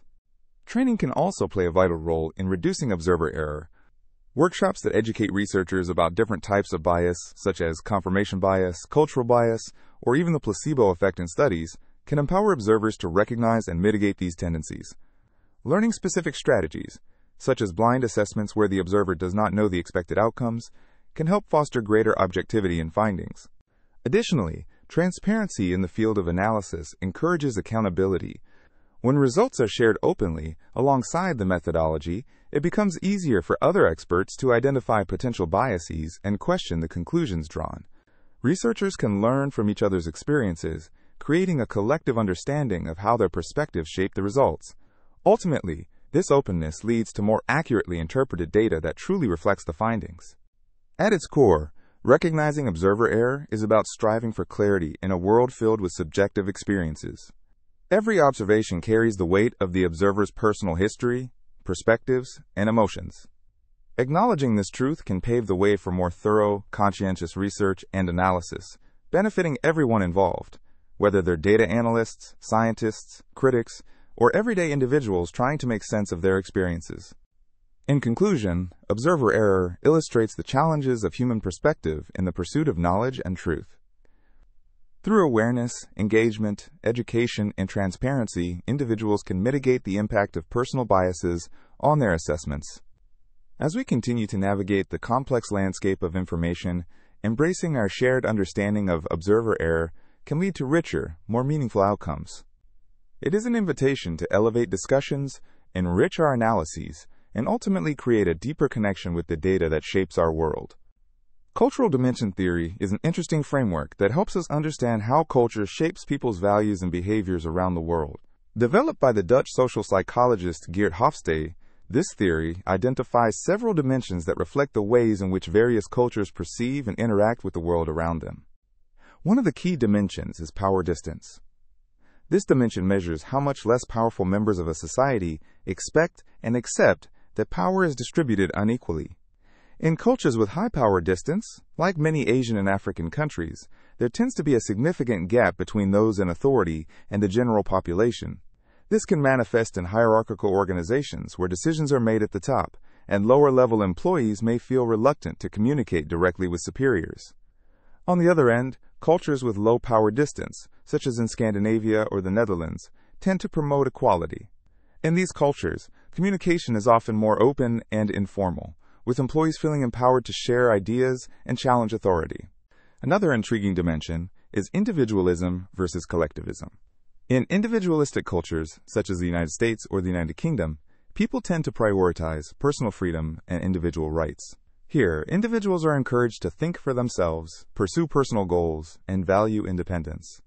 Conversely, collectivist cultures, such as those in many Asian countries, emphasize group harmony and the needs of the community over individual desires. In these societies, people may form strong bonds with family and community, viewing themselves as part of a larger network rather than as isolated individuals. This dimension greatly influences how people approach relationships, work, and even education. Next, we have uncertainty avoidance, which describes how comfortable a culture is with uncertainty and ambiguity. Cultures with high uncertainty avoidance, like Greece or Japan, often prefer clear rules and structures to minimize ambiguity in various aspects of life. These societies may take fewer risks and appreciate tradition and predictability. In contrast, cultures with low uncertainty avoidance, like the United States and Sweden, tend to be more open to change and explore new ideas. This openness can lead to innovation and creativity, as people in these cultures may welcome experimentation and new experiences without the fear of failure. Another fascinating dimension is masculinity versus femininity, which addresses the distribution of emotional roles between genders. Masculine cultures, such as Japan and Austria, often emphasize competition, achievement, and assertiveness, fostering a work environment where success is valued highly. Meanwhile, feminine cultures like Sweden and Norway tend to prioritize relationships, cooperation, and quality of life. In these cultures, workplace dynamics often center around collaboration and balance rather than strict competitiveness, and personal well-being is given significant importance. Long-term orientation versus short-term orientation is another critical dimension that illustrates how different cultures prioritize time. Societies with a long-term orientation, like China and South Korea, tend to value perseverance, thrift, and a focus on the future. Here, people may engage in practices that ensure long-term benefits, often influenced by Confucian values. In contrast, short-term oriented cultures, such as the United States and many African nations, may emphasize immediate results and respect for tradition. These societies may be more focused on achieving quick accomplishments and enjoying the present moment. Lastly, indulgence versus restraint looks at how cultures prioritize the gratification of desires. Indulgent cultures, such as Brazil and the United States, typically support the free expression of emotions and allow for the pursuit of joy and fun. People in these societies may prioritize leisure and enjoyment, feeling free to explore their desires and passions. On the other hand, restrained cultures, like those in Russia and many Middle Eastern countries, often suppress gratification and value social norms. In these settings, people might adhere strictly to regulations and expectations, focusing on self-discipline and restraint. Understanding these cultural dimensions can provide valuable insights into how individuals and groups communicate, make decisions, and interact in various contexts. As globalization continues to connect people from different backgrounds, considering these cultural differences becomes even more critical. Whether in business, education, or interpersonal relationships, being aware of how culture influences behavior can help us foster understanding and cooperation across diverse environments. By observing these dimensions in action, we can learn more about the complexities of human interaction and appreciate the rich tapestry of cultures that shape our world. Each dimension reveals something unique about the values that underpin different societies, emphasizing the importance of cultural awareness in our increasingly interconnected lives. With this knowledge, we can approach conversations and collaborations with an open mind, appreciating the beautiful diversity that exists in how people think, feel, and act. By embracing cultural differences and understanding how they influence behaviors and values, we can build stronger connections and a more harmonious world. Cohesion is a term that refers to the bonds that unite members of a group. It is the feeling of togetherness and the shared commitment to common goals, values, and objectives. In various settings, from sports teams to business organizations, the degree of cohesiveness can significantly influence overall performance. Understanding the dynamics of this relationship can shed light on how effective collaboration is fostered. Research has consistently shown that high levels of cohesion are positively correlated with increased performance. In sports, for instance, teams that exhibit strong cohesion often outperform those that are less unified. Take a basketball team, for example. When players trust one another, communicate effectively, and share a common vision for victory, they are likely to execute plays more seamlessly. Such teams tend to display better teamwork, leading to enhanced performance on the court. Similarly, in the workplace, cohesive teams are more likely to achieve their targets. Consider a project team working to launch a new product. Members who collaborate closely, share ideas, and support one another create an environment where creativity thrives. This synergy often leads to innovative solutions and successful implementations, showcasing how interpersonal relationships can bridge the gap between ideas and achievements. Cohesion can also contribute to improved morale. When team members feel connected, they are often more engaged and motivated. This engagement translates to higher productivity levels. For example, a sales team that celebrates each other's successes, provides encouragement during challenges, and maintains open lines of communication will likely perform better than one that operates in isolation. Such environments cultivate a sense of belonging, prompting individuals to invest more effort into their tasks. However, it's essential to recognize that too much cohesion can sometimes lead to negative consequences, referred to as, quote, groupthink. This occurs when teams prioritize harmony and consensus over critical evaluation of ideas. In such cases, creative solutions may go unexplored, as team members hesitate to voice differing opinions. Therefore, a balance is necessary. While cohesion can drive collaborative spirit, fostering an environment that encourages dissent can enhance decision-making. In addition to camaraderie, effective conflict resolution is vital for maintaining cohesion. Diverse perspectives can lead to conflicts, but how these conflicts are managed can play a crucial role in team dynamics. Teams that engage in constructive conflict discussions often emerge stronger. They learn to appreciate diverse viewpoints and, in doing so, enhance their collective problem-solving capabilities. For instance, imagine a team composed of individuals from various backgrounds discussing a marketing strategy. When conflicts arise, addressing them openly can lead to a more robust strategy that incorporates the strengths of various cultural perspectives. Leadership, too, plays a significant role in cultivating team cohesion. Leaders who foster an inclusive culture contribute to the building of trust among team members. They set the tone for collaboration, support, and open communication. A leader who actively encourages participation, recognizes individual contributions, and celebrates team achievements can enhance cohesion. Consider a project manager who regularly acknowledges both small wins and major milestones.